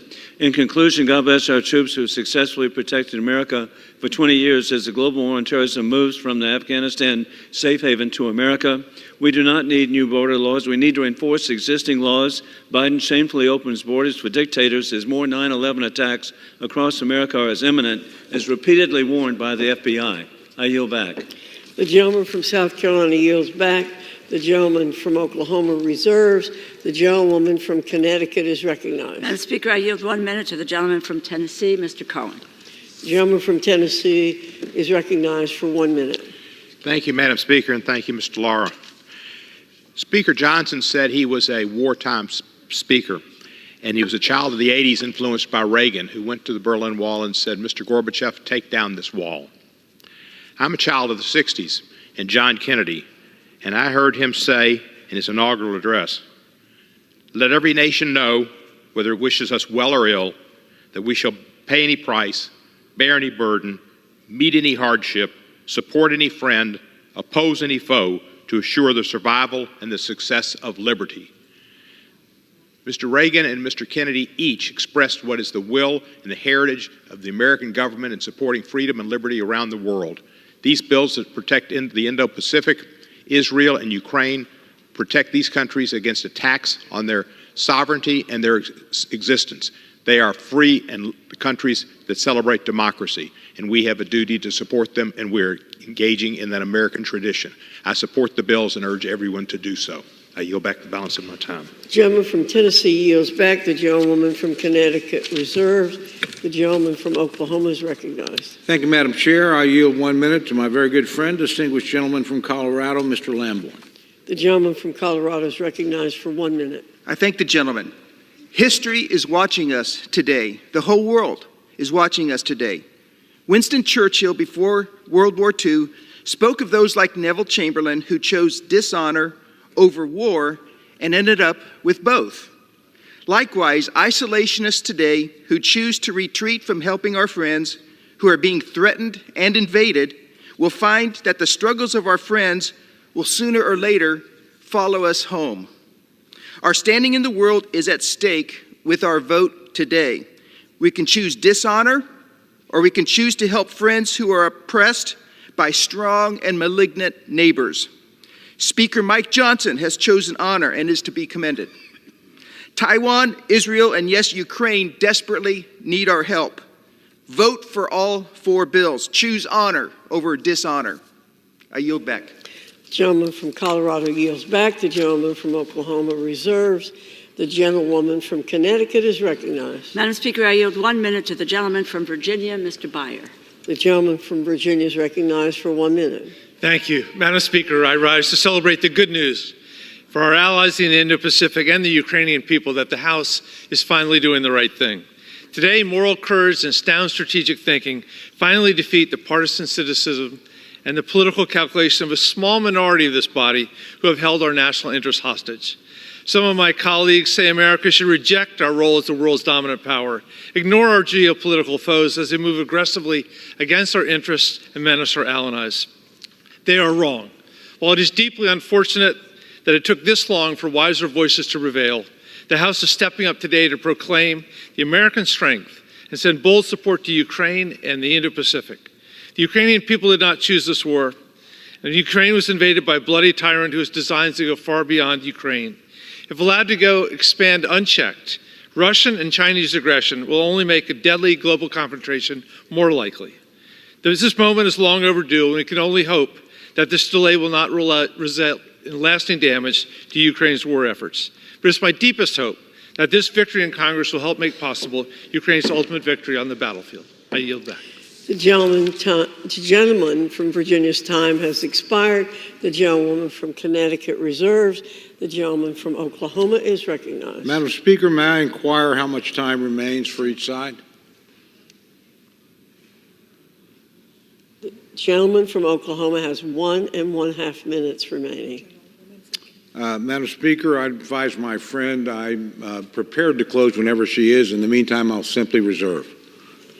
The gentleman from Oklahoma reserves. The gentlewoman from Connecticut. The gentlewoman has 9 minutes remaining. I yield 1 minute to the gentleman from Indiana, Mr. Mervant. The gentleman from Indiana is recognized for 1 minute. I thank the ranking member for the time and applaud the dedicated work of her and all the leaders and staff of the House Appropriations Committee on both sides of the aisle for their commitment to advancing this legislation. I am proud to support this legislative package that is of paramount importance to the strength of our nation, to the American worker, and for our role as a world leader that is working to defend democracy. This is an incredibly serious moment for our nation and the world, and I appreciate that these measures rise to the occasion to provide necessary resources for those in need, including funds for Ukraine's military, for our ally Israel, and $9 billion in humanitarian assistance for the people of Gaza. I encourage my colleagues to support these measures and ensure they are signed into law. Thank you, and I yield back my time. The gentleman from Indiana yields back. The gentlewoman from Connecticut is recognized. The gentlewoman from Connecticut reserves. The gentleman from Oklahoma is recognized. Madam Speaker, I reserve. The gentleman reserves. The gentlewoman from Connecticut is recognized. Madam Speaker, I yield 1 minute to the gentlewoman from California, Ms. Kamlager-Dove. The gentlewoman from California is recognized. Madam Speaker, I rise in support of the Indo-Pacific Defense Supplemental and all of the foreign aid bills we are voting on today. I recently returned from a State Department-led trip to Japan where we discussed the security challenges the region is facing from the PRC. Our partners in the Indo-Pacific are dealing with the daily threat of aggression from China.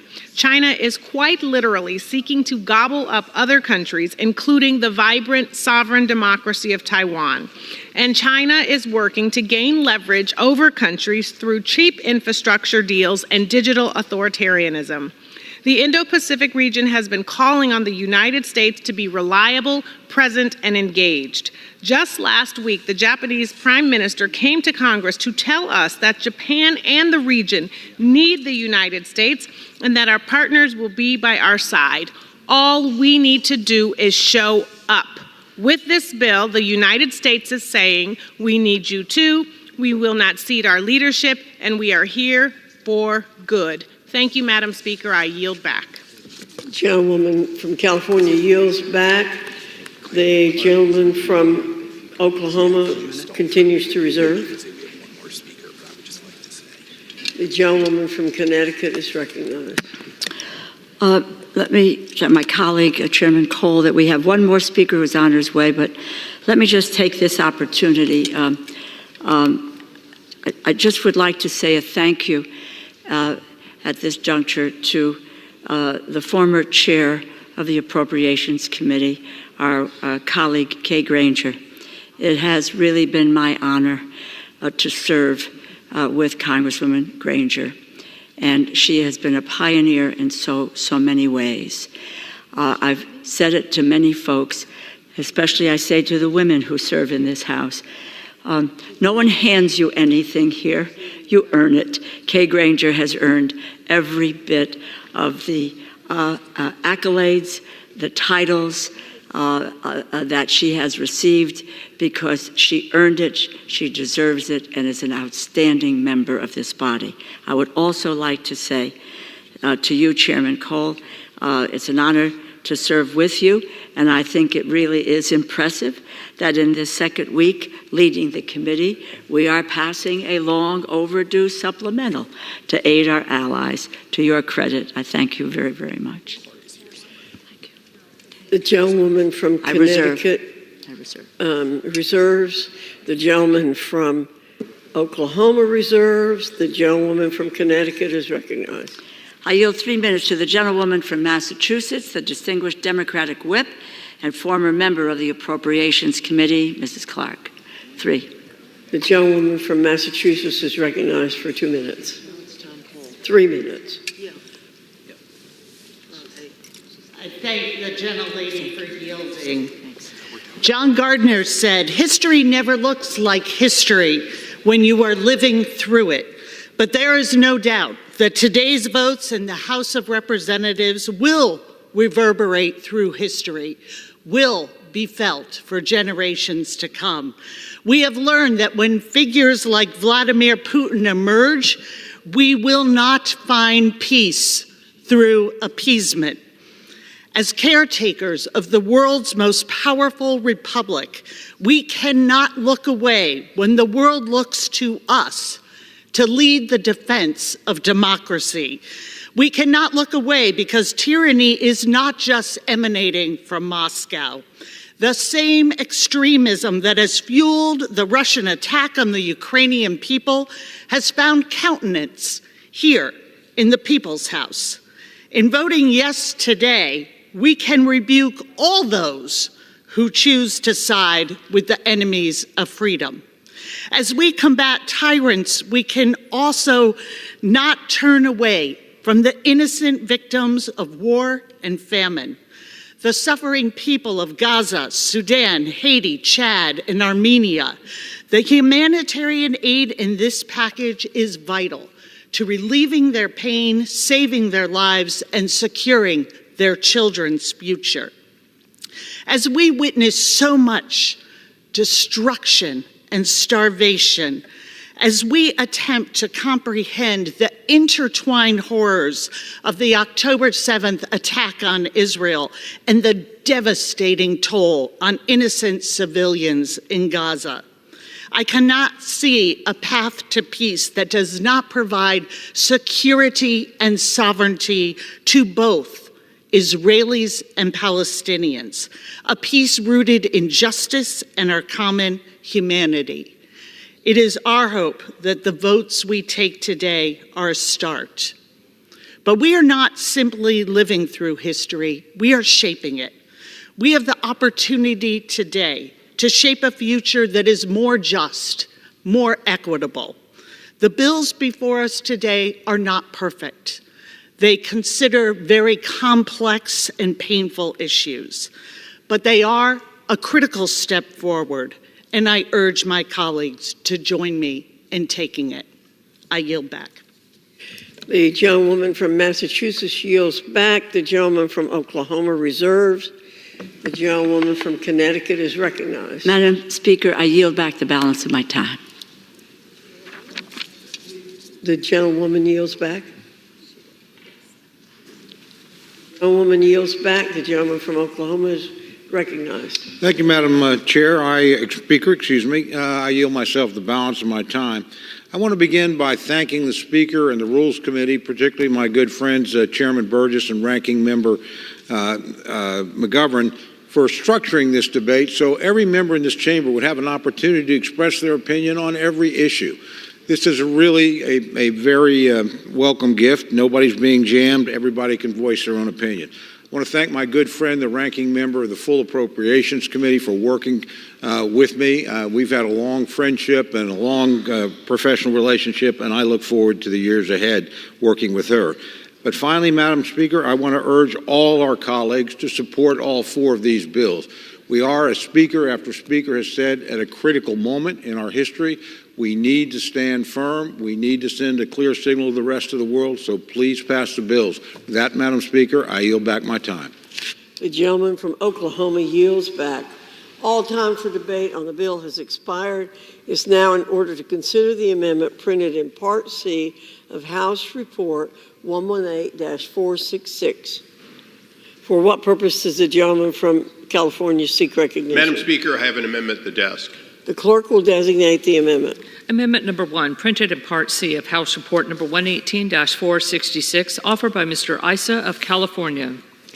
Pursuant to House Resolution 1160, the gentleman from California, Mr. Issa, and a member opposed, each will control 5 minutes. The chair recognizes the gentleman from California. Madam Speaker, we meet in an extraordinary session here on a Saturday. And we do so because Iran has fired missiles over our very ships intended to land on our ally Israel. We meet here on a Saturday because Russia has invaded Ukraine and continues an aggression that will not stop there. But we also meet here in order to provide a protection and a preventative funding to our allies in the Indo-Pacific. Included in those allies in this amendment must be the Philippines. Only days ago, the President of the Philippines and the Prime Minister of Japan met with our President in a trilateral meeting for the first time in literally, I believe, history. They did so to talk about many things, including the joint agreement for defense that includes Japan and the U.S., both participating in the Philippines in their defense on their soil by their invitation. That is how grave the threat from China is, and how nothing will do a better job of preventing yet a third major area of conflict than peace through strength. And so, Madam Speaker, I urge the support for this amendment and reserve the balance of my time. The gentleman from California reserves. The gentlewoman from Connecticut, for what purpose does the gentlewoman from Connecticut seek recognition? Madam Speaker, I claim the time in opposition, though I am not opposed to the amendment, and I yield Without objection, the gentlewoman is recognized for 5 minutes. I yield 1 minute to the gentleman from Virginia, Mr. Scott. The gentleman from Virginia is recognized for 1 minute. Thank you, Madam Speaker. I rise today in support of the amendment that I joined with Congressman Issa and Moylan in support of foreign military funding for the Philippines. Earlier this month, as co-chair of the U.S.-Philippines Friendship Caucus, I had the opportunity to meet with the President of the Philippines, along with members of the Philippine House of Representatives, to discuss important bilateral relationship between our two countries. In these discussions, we emphasized our shared maritime vision of keeping peace and freedom, particularly in the South China Sea. And as the gentleman from California mentioned, we're pleased to see the Biden administration recognize this important relationship, particularly by enhancing the Defense Cooperation Agreement. This which to allow the United States and the Philippines to better address the shared challenges in the Indo-Pacific region. I urge my colleagues to support the amendment and yield back the balance of my time. The gentleman from Virginia yields back. The gentlewoman from Connecticut reserves. The gentleman from California is recognized. Madam Speaker, it's my honor to recognize and yield 1 minute to the gentleman from Guam.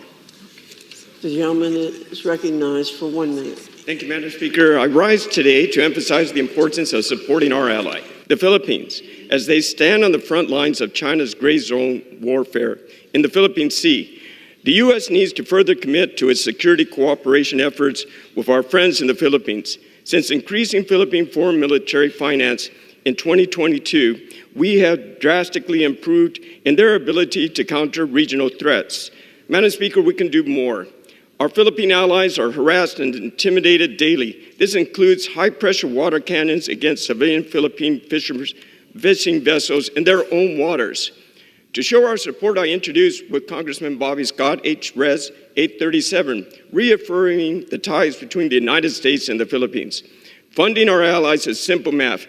Dedicating $500 million in 1 year ensures the protection of 9 critical military bases and posts, protecting 11 million Filipino citizens across 300,000 square kilometers. The Philippine Department of National Defense has stored record with military operations planning with U.S. Indo-PACOM leaders, and to meet further fight to force. I thank my colleague, Mr. Isaac, for submitting this amendment, and I yield back. The gentleman's time has expired. The gentleman from California reserves. The gentlewoman from Connecticut is recognized. Madam Speaker, I yield back the balance of my time. The gentlewoman yields. The gentleman from California is recognized. Madam Speaker, how much time do I have remaining? The gentleman has 2.5 minutes remaining. Madam Speaker, I yield the remaining time to myself. The gentleman is recognized. Thank you. I want to remind this body of something that I think is important today. When I entered this body some 20 plus years ago, another congressman, then Bob Filner, and myself founded the Philippine Friendship Caucus.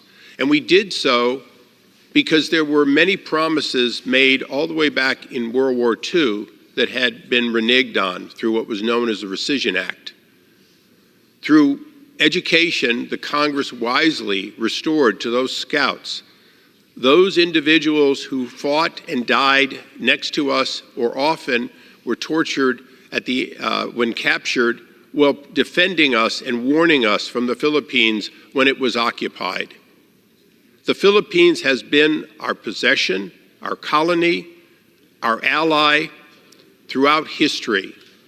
But more importantly, the Philippine people have reached out to us time and time again to be our friends. President Marcos came here personally to double down, triple down on that relationship as a friend of the U.S., a democracy, and in fact, ready to defend the region with its partners for freedom in the Indo-Pacific. So, Madam Speaker, I ask you, please, this is an amendment more important perhaps than any other to prevent war, and I yield back the balance of my time. Pursuant to the rule, the previous question is ordered on the bill and on the amendment by the gentleman from California, Mr. Issa. The question is on the amendment by the gentleman from California. Those in favor say aye. Those opposed, no. The ayes have it. The amendment is agreed to.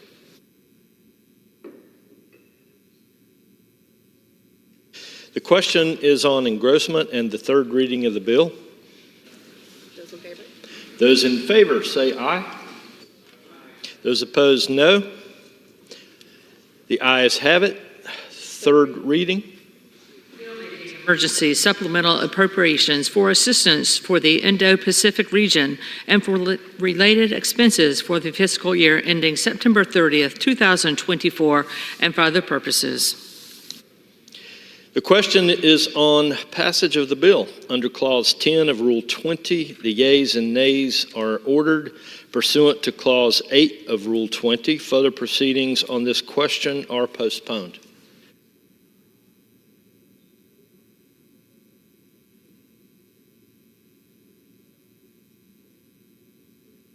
For what purpose does this gentleman from Oklahoma? Mr. Speaker, I would request the yeas and nays. The yeas and nays have been ordered pursuant to Clause 10 of Rule 20. Thank you. Gentlemen have a general leave request.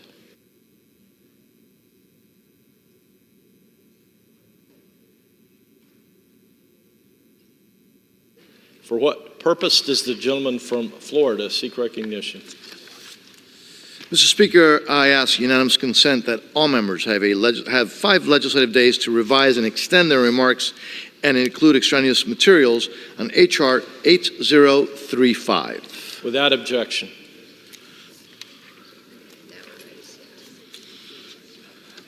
Pursuant to House Resolution 1160 and Rule 18, the Chair declares the House in Committee of the Whole House on the State of the Union for the consideration of H.R. 8035. The Chair appoints the gentlewoman from North Carolina, Ms. Fox, to preside over the Committee of the Whole.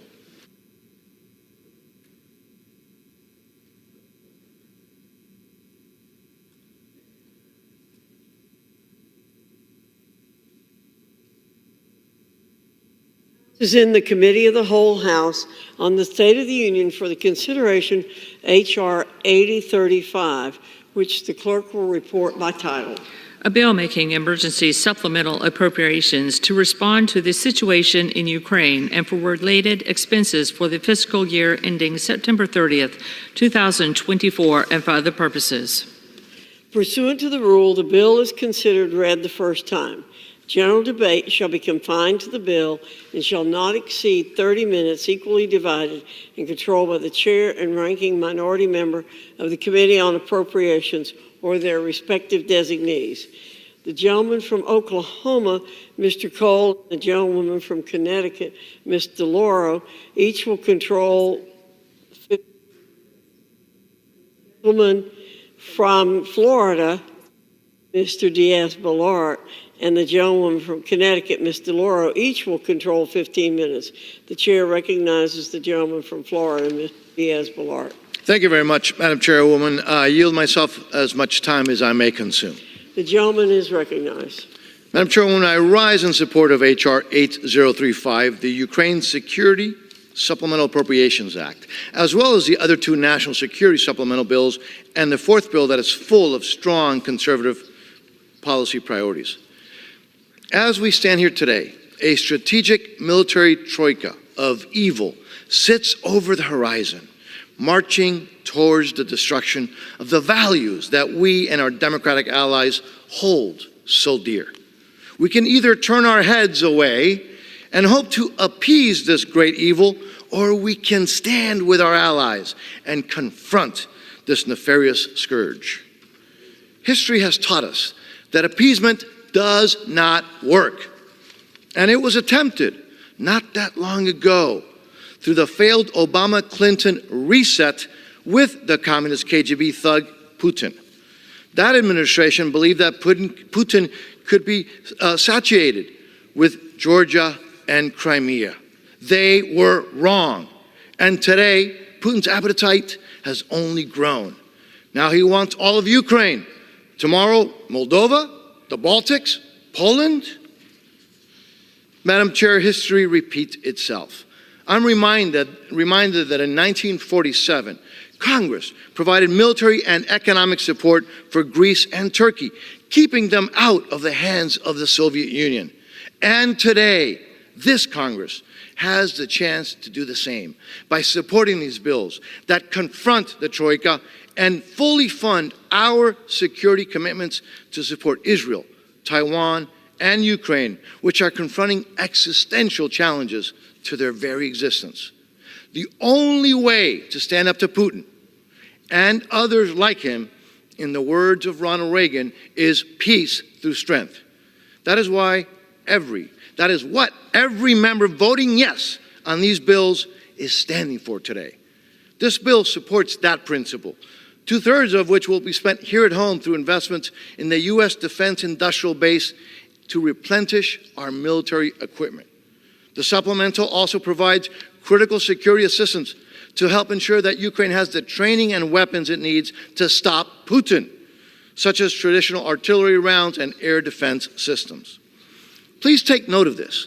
This bill requires a clear strategy from the administration that defines and prioritizes U.S. national security interests in Ukraine. It also includes unprecedented oversight and accountability requirements, including robust funding for our Inspector General and end-use monitoring of U.S. defense transfers. Also, economic assistance to Ukraine is subject to extensive burden sharing and transparency requirements, including the unprecedented cost matching by our European and other allies.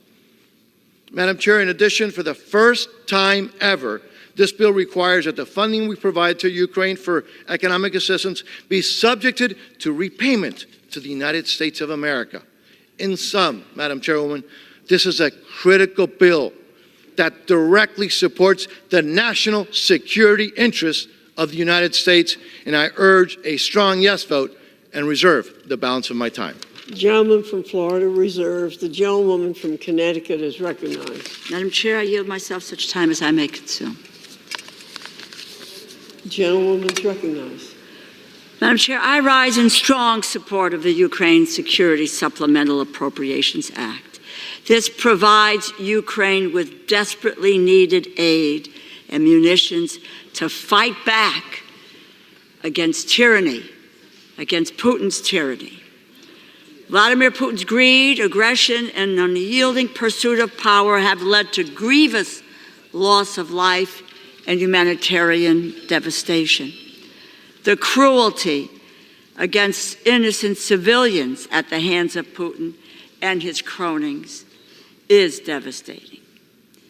And we know very well that Russia's invasion is not only a threat to Ukraine's physical security, but also a threat to the very core of Ukrainian and global democracy.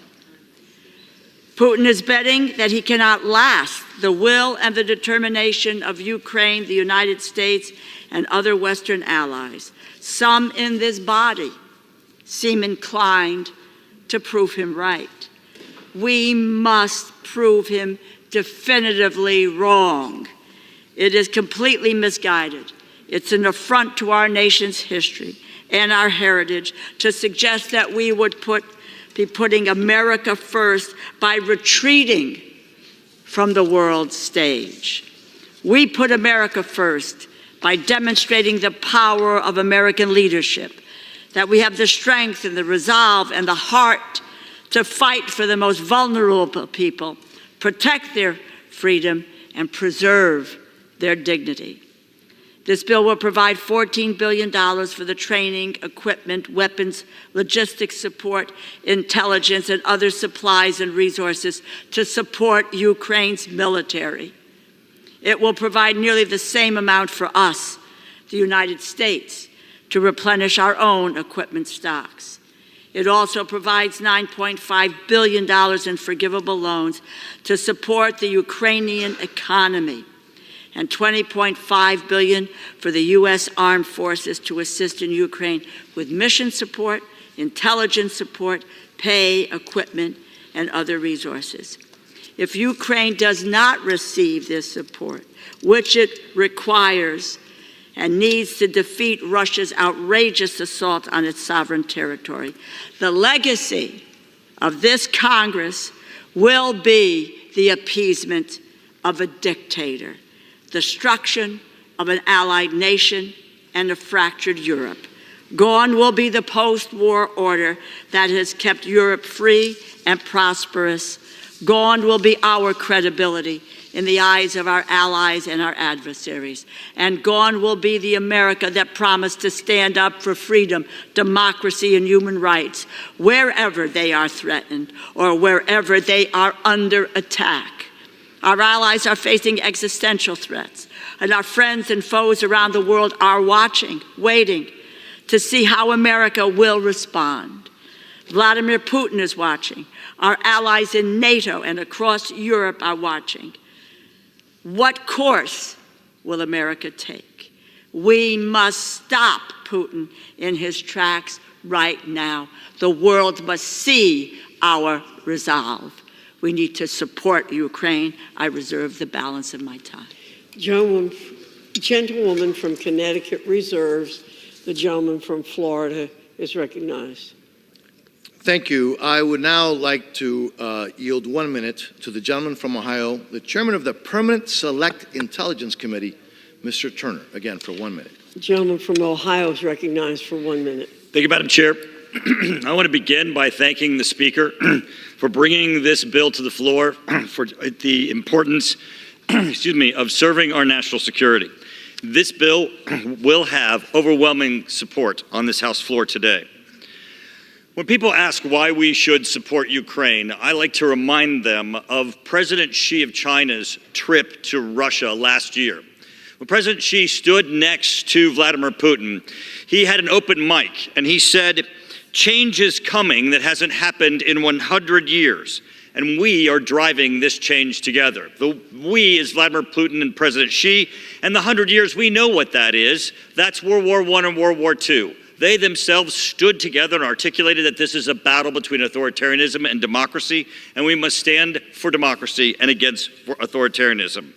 Also, according to the Kiel Institute for the World Economy, our European allies have committed to giving more than $60 billion in military aid since Russia's unjustified invasion, while the U.S. has given roughly $42 billion.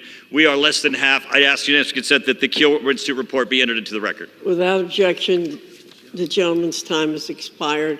The gentleman from Florida reserves. The gentlewoman from Connecticut is recognized. Madam Chair, I yield 1 minute to the gentlewoman from California, the distinguished Speaker Emerita, Ms. Pelosi. The gentlewoman from California is recognized for 1 minute. Thank you, Madam Speaker. I thank the gentlelady for the distinguished ranking member of Appropriations Committee for yielding, but also for her leadership in bringing this to the floor. I join Mr. Turner and others in saluting the Speaker, as well as our leader, Mr. Jeffries, for making this important legislation possible. I associate myself with everything that's been said already about Ukraine, but I want to just focus on one particular area. 2 years ago, and almost 2 weeks ago, I led the first high-level delegation to Kyiv, and we saw firsthand the courage of the people, the danger of the Russians. But let me just tell you what is heartbreaking about it. Vladimir Putin has instructed his troops to use rape, kidnapping, and murder in front of family members as a weapon of war to demoralize the people of Ukraine. I hope that our colleagues will choose democracy and decency rather than autocracy and evil, because I fear that if you choose the Putin route, you will have blood on your hands. Blood of the children, blood of their mothers, raped in front of their parents, raped in front of their children. I urge an aye vote on this and all the other bills before us today. Thank you, Madam Speaker. The gentlewoman's time has expired. The gentlewoman from Connecticut reserves. The gentleman from Florida is recognized. Madam Chairwoman, thank you. I yield the gentleman from North Carolina, who is a member of the Appropriations Committee, Mr. Edwards. I yield for 1 minute. The gentleman from North Carolina is recognized for 1 minute. Ronald Reagan said, democracy is worth dying for because it's the most deeply honorable form of government ever devised by man. Madam Chair, that is but one of the reasons I rise today in support of H.R. 8035. At this moment, the world is looking to America for leadership and asking, do we still stand behind our belief in democracy, and are we the world power that we acclaim? At this moment, we have the opportunity to stand for democracy and for world order with no drop of blood shed by American troops. Without our help, a democracy is certain to fall to a murderous Marxist socialist dictator. I recently toured Ukraine. My eyes have witnessed the remnants of the barbaric, unadulterated terrorism that's taking place there, and my ears have heard the numerous testimonies of the unthinkable acts by the Russian army. Putin, through his words and his actions, have made clear that our world's security, our nation's security is at risk. Ronald Reagan also said, there is sin and evil in the world, and we're enjoined by Scripture and the Lord Jesus to oppose it with all our The might. gentleman's time Let's has oppose expired. this evil. I yield back. Reserve. The gentleman from Florida reserves. The gentlewoman from Connecticut is recognized. Madam Chair, I yield 1 minute to the gentleman from New York, the distinguished Democratic leader, Mr. Jeffries. The gentleman from New York is recognized for 1 minute. Thank you, Madam Speaker. I also thank the distinguished gentlelady from the great state of Connecticut for yielding and for her extraordinary leadership throughout this process. I want to thank Speaker Emerita Pelosi, all of the members of the House Democratic Caucus for steadfastly standing behind America's national security priorities to get us to this point. Madam Speaker, I rise today in strong support of the legislative package that is before the Congress. For months, the national security priorities of the American people has been obstructed by pro-Putin extremists determined to let Russia win. A bipartisan coalition of Democrats and Republicans has risen up to work together and ensure that we are getting the national security legislation important to the American people over the finish line. House Democrats have risen to the occasion. President Joe Biden has risen to the occasion. Traditional conservatives, led by Speaker Mike Johnson, have risen to the occasion. We have a responsibility, not as Democrats or Republicans, but as Americans, to do what is necessary to defend democracy wherever it is at risk and the best interests of the free world. That is what this legislation represents. We have a responsibility to push back against tyranny. We have a responsibility to push back against totalitarianism. We have a responsibility to push back against terror. And we have a responsibility to stand with our democratic allies throughout the world. Israel is a democratic ally. Ukraine is a democratic ally. South Korea is a democratic ally. Taiwan is a democratic ally. Japan is a democratic ally. We have a responsibility to stand with our democratic allies throughout the world. We also have a responsibility to push back against our adversaries. Russia is not our friend. The Chinese Communist Party is not our friend. Iran is not our friend. We have a special relationship that exists between the United States and Israel. It's a relationship that is anchored in shared values and shared interests. Our commitment to Israel's security is ironclad. Israel has a right to exist as a Jewish and democratic state and safe haven for the Jewish people who have faced centuries of persecution throughout the years. The events of October 7th make clear that Hamas must be decisively defeated for the good of Israel, for the good of the Palestinian people, for the good of peace in the Middle East, for the good of the free world. Hamas must be decisively defeated. At the same time, there are other urgent priorities. We must do everything possible to make sure that we are freeing the hostages so they can safely return to their families, and do everything possible to surge humanitarian assistance into Gaza so we can help out Palestinian civilians who are in harm's way through no fault of their own.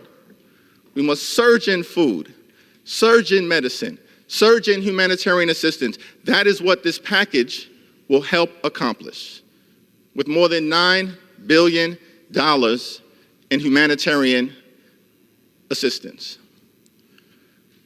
The events of October 7th and the suffering of Palestinian civilians in the theater of war are heartbreaking.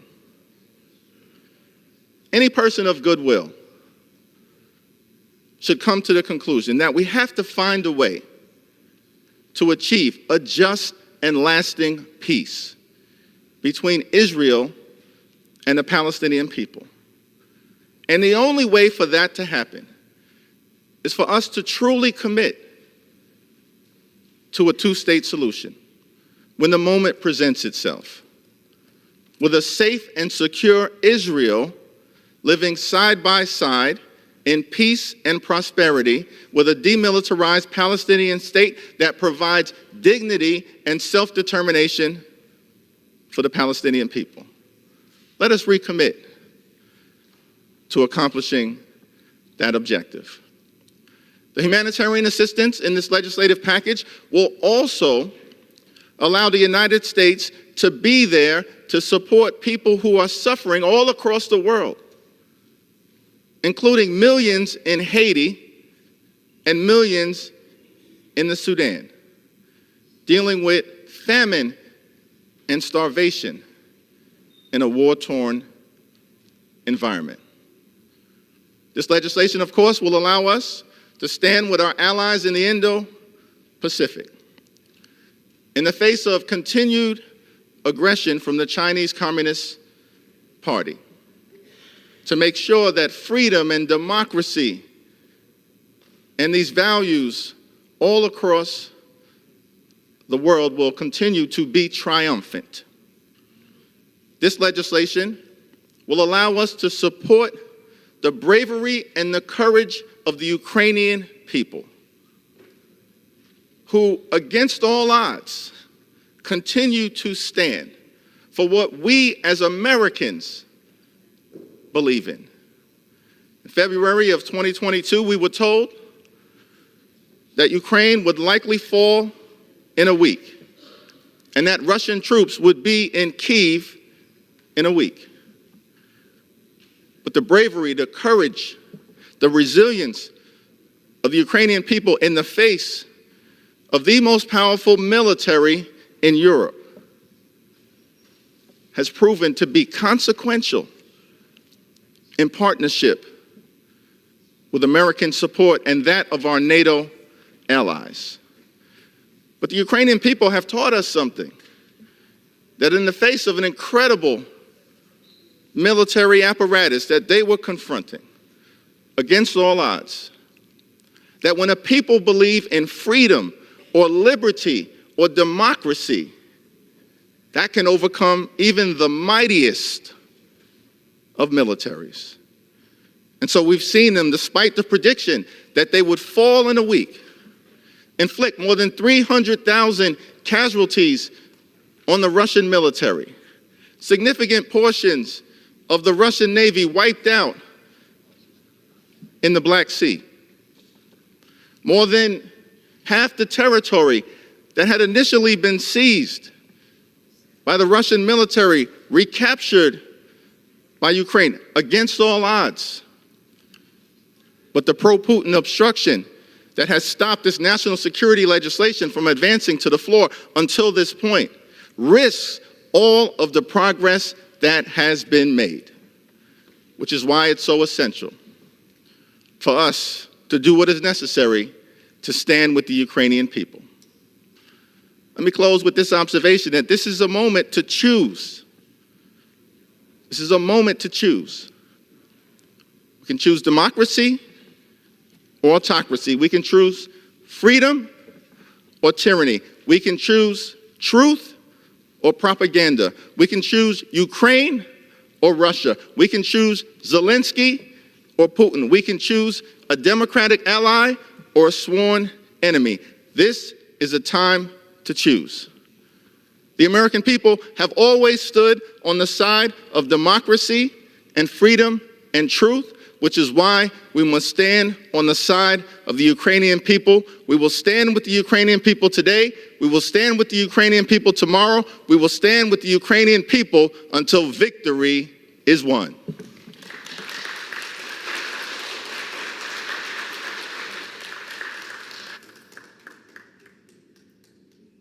The chair will remind all persons in the gallery that they are here as guests of the House and that any manifestation of approval or disapproval of proceedings is in violation of the rules of the House.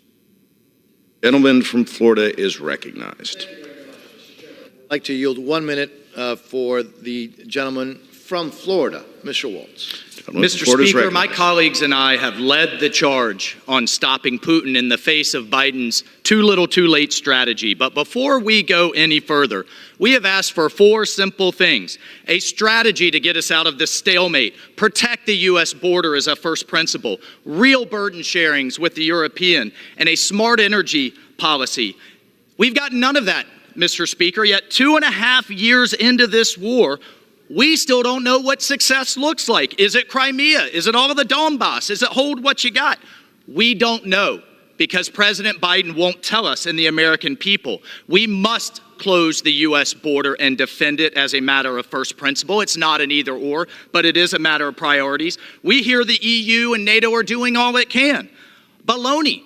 They can't do more because only 11 out of 31 are contributing the bare minimum to its defense. And if they won't do it now, Mr. Speaker, then when will they? And most offensive, if we drive down the price of oil below $50 a barrel, Putin's war machine is done. I can no longer in good conscience, Mr. Speaker, ask the American people to dig deeper behind a blank check, behind bad strategy, bad policy. We just can't afford it anymore. Gentleman's time has expired. The gentlelady from Connecticut is recognized. Chair, I yield 2 minutes to the gentlewoman from Ohio, the ranking member of the Energy and Water Subcommittee, Ms. Kaptur, who has been indefatigable and courageous in her struggle to support the Ukrainian people. And we thank you, Congresswoman Kaptur. I thank the distinguished ranking member of the full committee for yielding me the time and rise to support liberty for Ukraine. Let us defeat the spiderweb of tyranny between Putin's regime, Iran, China, and North Korea. We see their evil and their weaponry. Ukraine does not ask us to fight for her, only to arm her valiant soldiers to push Russia back inside its own borders. Ukraine's soldiers have recaptured half its stolen territory, armed them to finish the job. For those who may naively think America can sit on the sidelines and seek isolation. Please know this old adage: if you take no interest in foreign affairs will find you. Recall Pearl Harbor, December 7th, 1941. 83 years ago, the United States, caught in a stupor of isolationism, closed its eyes as the rest of the world fell into deep conflict. There is no killing field on earth like Ukraine. Millions upon millions upon millions of innocent people have died at the hands of deadly dictators: Lenin, Stalin, and now Putin. If Putin is permitted to conquer Ukraine, he will not stop there. He's promised that. Support from the American people will ensure victory for Ukraine, with the free world girding Liberty's shield. Recall the ancient words of Ukraine's poet laureate, Taras Shevchenko, who died almost 2 centuries ago in a ghastly prison, just like Alex Navalny died a few weeks ago in a ghastly Russian prison. Why? Because they believe in liberty. Quote, "The time is near when on Ukraine's plains a shackled folk will burst its chains. Blessed be your children in these lands. By touch of your toil-hardened hands, then shall our day of hope arrive. Ukrainian glory shall revive." Today is that day. Support liberty for Ukraine. Defeat Russian tyranny. Thank you, and I yield back. The gentleman from Florida is recognized. Mr. Chairman, thank you very much. I yield now to the gentleman from Alabama, the chairman of the Armed Services Committee, Mr. Rogers, for 1 minute. Gentleman is recognized. I thank my friend for yielding. Mr. Chairman, I rise in strong support of all these national security supplementals. The Armed Services Committee just completed our annual military posture review hearings with our combatant commanders. Each of them raised grave concerns about how China, Russia, Iran, and North Korea are working together in a new axis of evil to harm our alliances and undermine our national security. Nowhere is this more important or apparent than in Ukraine. China, North Korea, and Iran are eagerly aiding and abetting Putin's brutal invasion of Ukraine because they know a Russian victory there will seriously undercut American credibility and deterrence and leave our allies exposed. A Russian victory will embolden Kim, Xi, and the Ayatollah to confront South Korea, Taiwan, Israel, and ultimately the United States in a new and in fatal ways. And I fear Putin will use victory in Ukraine as a springboard to invade Eastern Europe. We can't let that happen. We must restore American deterrence. That starts by passing these national security supplementals. Gentleman from Florida reserves. The gentlelady from Connecticut is recognized. Mr. Chair, I yield 2 minutes to the gentlewoman from California, the ranking member of the State and Foreign Operations Subcommittee, Ms. Lee. Gentlewoman is recognized for 2 minutes. Thank you very much. I want to thank the distinguished ranking member for yielding and also for her tremendous leadership on global peace and security issues in this House. Thank you. Mr. Chairman, I rise in strong support of H.R. 8035. This bill provides nearly $10 billion in economic assistance for Ukraine and surrounding countries, with nearly $8 billion in direct budget support. Now, when I visited Ukraine in 2019, I immediately recognized the love of the Ukrainian people for their country and for their democracy. Since the war broke out, I've met with Ukrainians in the region. Actually, I was with Speaker Pelosi during that visit. And I've met and heard firsthand the dire situations that they face amidst Russian aggression. I've talked with civil society organizations funded by the United States who, facing danger and violence, are supporting refugees, vulnerable people, women, and children. I was deeply moved by their stories and their commitment. The United States must support these brave Ukrainians in their effort to protect their sovereignty because, let's be clear, Putin will not stop until Ukraine's democracy is dismantled, and we all know that he will not stop with Ukraine. Now, as ranking member of the State and Foreign Operations Subcommittee, I am proud that we are also considering other significant investments in United States global leadership today, particularly the more than $9 billion in desperately needed humanitarian assistance. We're facing historic challenges of hunger, displacement, and conflict across the globe. I was recently in Chad, one of the poorest countries in the world. Thousands of refugees are fleeing the horrific war in Sudan. They are in dire need of food and just the basics to survive. These resources will enable the United States to respond to not just the humanitarian needs that we read about on the front page, but the quieter conflicts that are destroying people's lives, such as in Sudan and Haiti. This is a defining moment in our history. I urge my colleagues to respond to the remarkable strength and resilience of the Ukrainian people and stand by them by supporting this supplemental bill. Thank you, and I yield back. The gentlewoman from Connecticut reserves. The gentleman from Florida is recognized. Thank you very much. I yield the gentleman from Texas, Mr. South, for 1 minute. The gentleman is recognized for 1 minute. Mr. Chairman, I rise in opposition to the Ukrainian Security Supplemental Appropriations Act, and I will make a glaring point. This war is not, economically speaking, even a fair fight. The gross domestic product of the European Union is 9 times that of Russia's. Their population is 3 times that of Russia's. The European Union can do more. If the United States continues to fund this effort, the EU will not muster the political will to do what they should. Yes, Russia is a strategic adversary of America, but it is a bigger threat to our European allies. NATO nations now, many are not doing the required 2% of GDP on defense. Europe must act with greater urgency. We've heard a lot about Churchill and Chamberlain. May I point out, they're both British. If the Great Britain and Europe as a whole had done more with Austria, with Sudetenland, history might be different. I implore my colleagues to put America's border security ahead of Ukraine's, and I yield back. The gentleman from Florida reserves. The gentlewoman from Connecticut is recognized. Chair, I yield 2 minutes to the gentlewoman from Minnesota, the ranking member of the Defense Subcommittee, Ms. McCollum. The gentlewoman is recognized for 2 minutes. Thank you, Mr. Chair. It's been 6 months since President Biden sent his security supplemental to the Congress. 2 months since the Senate passed it. But today, the House will finally act. And it's not a moment too soon, for the situation in Ukraine is dire. Vladimir Putin has failed to release thousands of Ukrainian children who have been kidnapped and continues to murder Ukrainian citizens on a daily basis. The Ukrainian military faces a severe shortage of ammunition to protect their citizens and their sovereignty. And why? Because for months, this House has remained silent. But today, that changes. Today, we will pass this legislation. We will provide security and economic assistance to Ukraine. We will replenish depleted stocks of U.S. equipment here at home. And we will join and show the Baltic nations, Romania and Poland, that we stand with them, along with our European and NATO allies. Together, we will support the Ukrainian people in their fight for freedom. We will make it clear to authoritarian nations that America will always stand up for democracy here at home and around the world. I urge my colleagues to support these bills, and I yield back, Mr. Speaker.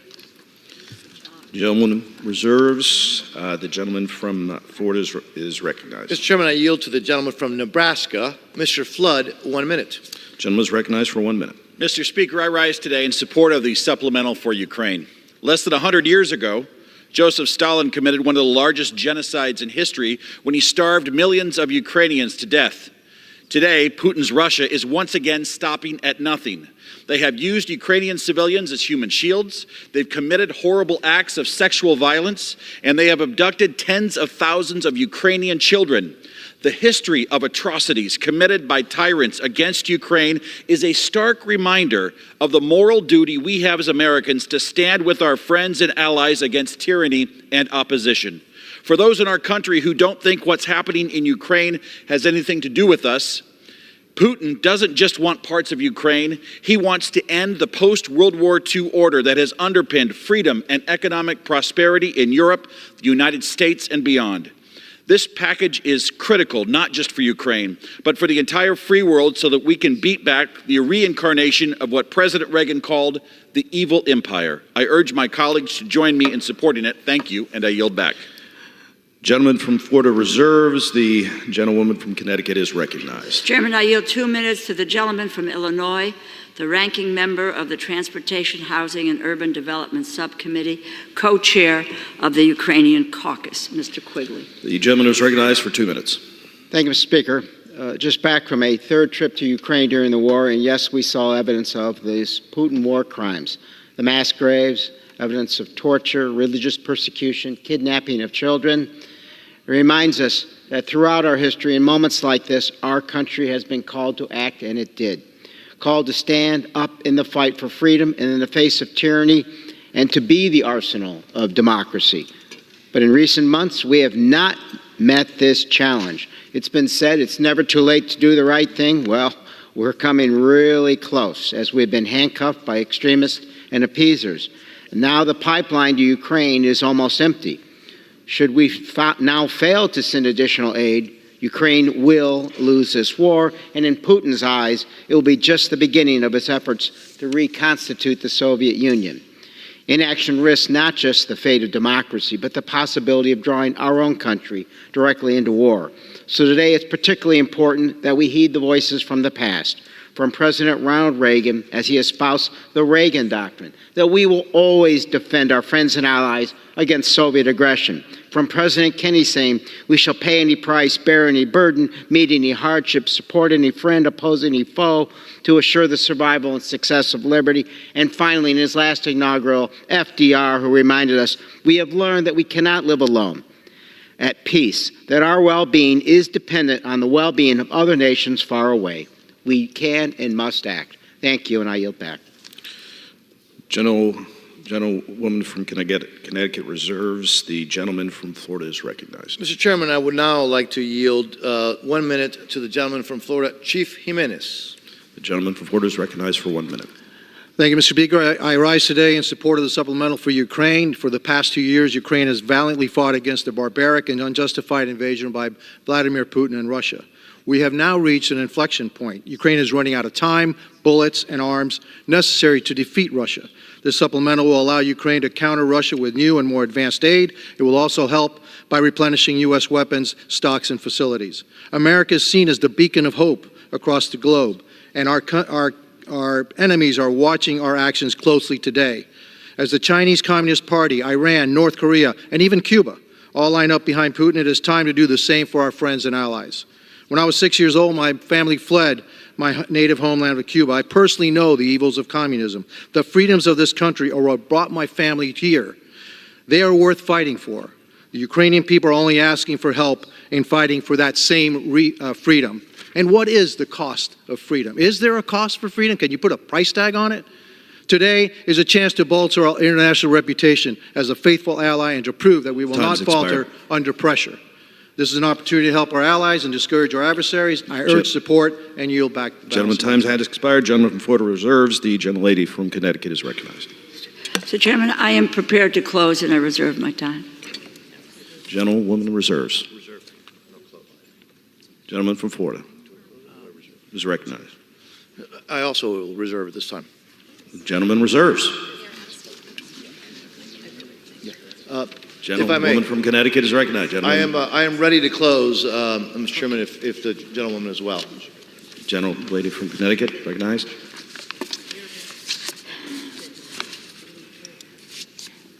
Mr. Chairman, this needs to be a proud moment for all of us. This country, this great United States of America, has always led, has always taken the high ground and the moral responsibility to do the right thing. To support a nation which has only asked us to help them maintain their sovereignty, maintain democracy, and let them ally with us in the United States. The Speaker of this House has come out in support of aid to Ukraine. He said, and I quote, "History judges us for what we do." This is a critical time in the world, on the world stage, and the Speaker continued, "I would rather send bullets to Ukraine than American boys." We need to send military equipment, arms, what Ukraine needs to defeat an aggressor who is responsible for the death of millions of civilians. We have a moment today to say no to tyranny. We have a moment to take back the moral high ground for the United States, and that say we do not walk away from an ally. We do not walk away from freedom. We do not walk away from human rights. We do not walk away from democracy. That is not the United States of America. Winston Churchill once said, "Success is not final. Failure is not fatal. It is the courage to continue that counts." We know of no nation today who has had the courage to continue as Ukraine has. And the United States needs to have the courage to stand up and to help them continue when it counts and defeat a tyrant and autocrat whose relish for power knows no bounds. It is our moral responsibility. Today, we need to stand with Ukraine. I urge my colleagues to support this bill. The gentlewoman has yielded back. Gentleman from Florida is recognized. Mr. Chairman, thank you. In closing, we may be nearing a dangerous inflection point in this war. If the thug Putin were to win, it would be a disaster for our national security, frankly, on par with the Biden administration's chaotic withdrawal from Afghanistan. Imagine how this outcome would embolden Russia's key strategic ally, Communist China, to undertake military coercion and aggression against Taiwan, and the fateful consequences that would stem from that. I want to remind my colleagues that appeasement never works. Harry Truman and Ronald Reagan both understood, as President Reagan said, and I quote, "We know only too well that war comes not when the forces of freedom are strong, but when they are weak. It is then that tyrants are tempted. It is time to be resolute. Let's heed the lessons of history and support this bill." Finally, I want to thank Speaker Johnson for his principled leadership and his fortitude in moving forward with this bill. In the face of daunting obstacles, his resolve is a testament to his strength of character. I also want to thank Chairman Cole, Ranking Member DeLauro, for their leadership on this bill. I urge a strong yes vote, and with that, I yield back the remaining part of my time. The gentleman yields. All time for general debate has expired. Pursuant to the rule, the bill shall be considered for amendment under the 5-minute rule. The amendment printed in Part A of the House Report 118-466 shall be considered as adopted, and the bill, as amended, shall be considered as read. No further amendment to the bill as amended is in order except those printed in Part B of House Report 118-466. Each such further amendment may be offered only in the order printed in the report by a member designated in the report. Shall be considered read, shall be debatable for the time specified in the report, equally divided and controlled by the proponent and opponent, shall not be subject to amendment, and shall not be subject to a demand for division of the question. It is now in order to consider the Amendment 1 printed in Part B of House Report 118-466. For what purpose does the gentlewoman from Indiana seek recognition? Mr. Speaker, I have an amendment at the desk. The clerk will designate the amendment. Amendment number 1, printed in Part B of House Report number 118-466, offered by Mrs. Sparks of Indiana. Pursuant to House Resolution 1160, the gentlewoman from Indiana, Ms. Sparks, and a member opposed shall each control 5 minutes. The chair now recognizes the gentlewoman from Indiana. Thank you, Mr. Speaker, and I yield myself as much time as I may consume. I have held a very principled position on Ukraine, and unfortunately, this position is not very shared with a lot of people in Congress. It's unfortunately, we have the false choice of either saying that Ukraine doesn't matter to America or support Ukraine with no question asked, with blank checks. And both these positions are not good in our national interest, and both of these positions are not good in the interest of the people of Ukraine. And unfortunately, this monopoly of narratives prevailing in our government, in our society, and in Congress. So my amendment is actually very simple. And I know this is just, we're doing this amendment just for the show, and no one is going to pass anything on the floor.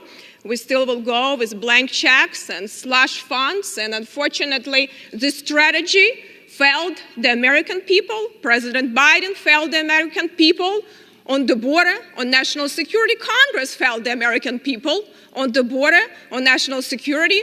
President Biden and President Zelensky failed the Ukrainian people. They were not ready before the war started. They didn't have good strategy when the war started, slow-walked the aid, and really didn't fight and deter Putin to go further. And now we have a very significant war in Europe. And I said, unfortunately, this supplemental doesn't just have a lethal aid, it's had other parts, and they will go further, and unfortunately, no one is going to be taking our amendments. So because we have presentations and circuses, but decisions already made. So my amendment is actually very simple. It just says we shouldn't have blank check and let President Biden have presidential drawdowns increase from 100 million to 8 billion, including loans from 4 to 8 billion. So we're generally giving true blank check to President Biden of $16 billion. Congress forgot, that we should do our jobs. We shouldn't create these loopholes for presidents, doesn't matter who the president is, to be able to do what they want to do. This is our job to oversee these funds. So very simple amendment. This emergency that we created now go to the point where giving billions of dollars Congress and not doing its job. We have the power of the purse for a reason. So all it does, this amendment, it eliminates 4 sections that increase, and it's a true blank check. Because when we say that presidential drawdown goes from 100 million to 8 billion almost, or from 200 to 400 million, from 25 to 50 million, we really don't even know what he's going to do. He can do whatever he wants with that.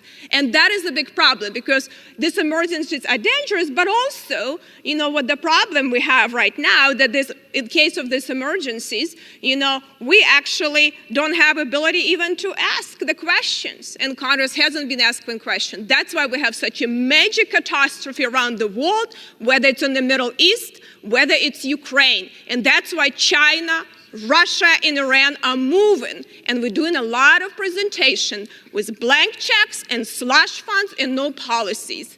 And so I would urge my colleagues to think maybe for a change and give this amendment consideration, which I have a very low expectations. And I also would consider, as I said, to supporting lethal aid with border security. But unfortunately, that didn't happen.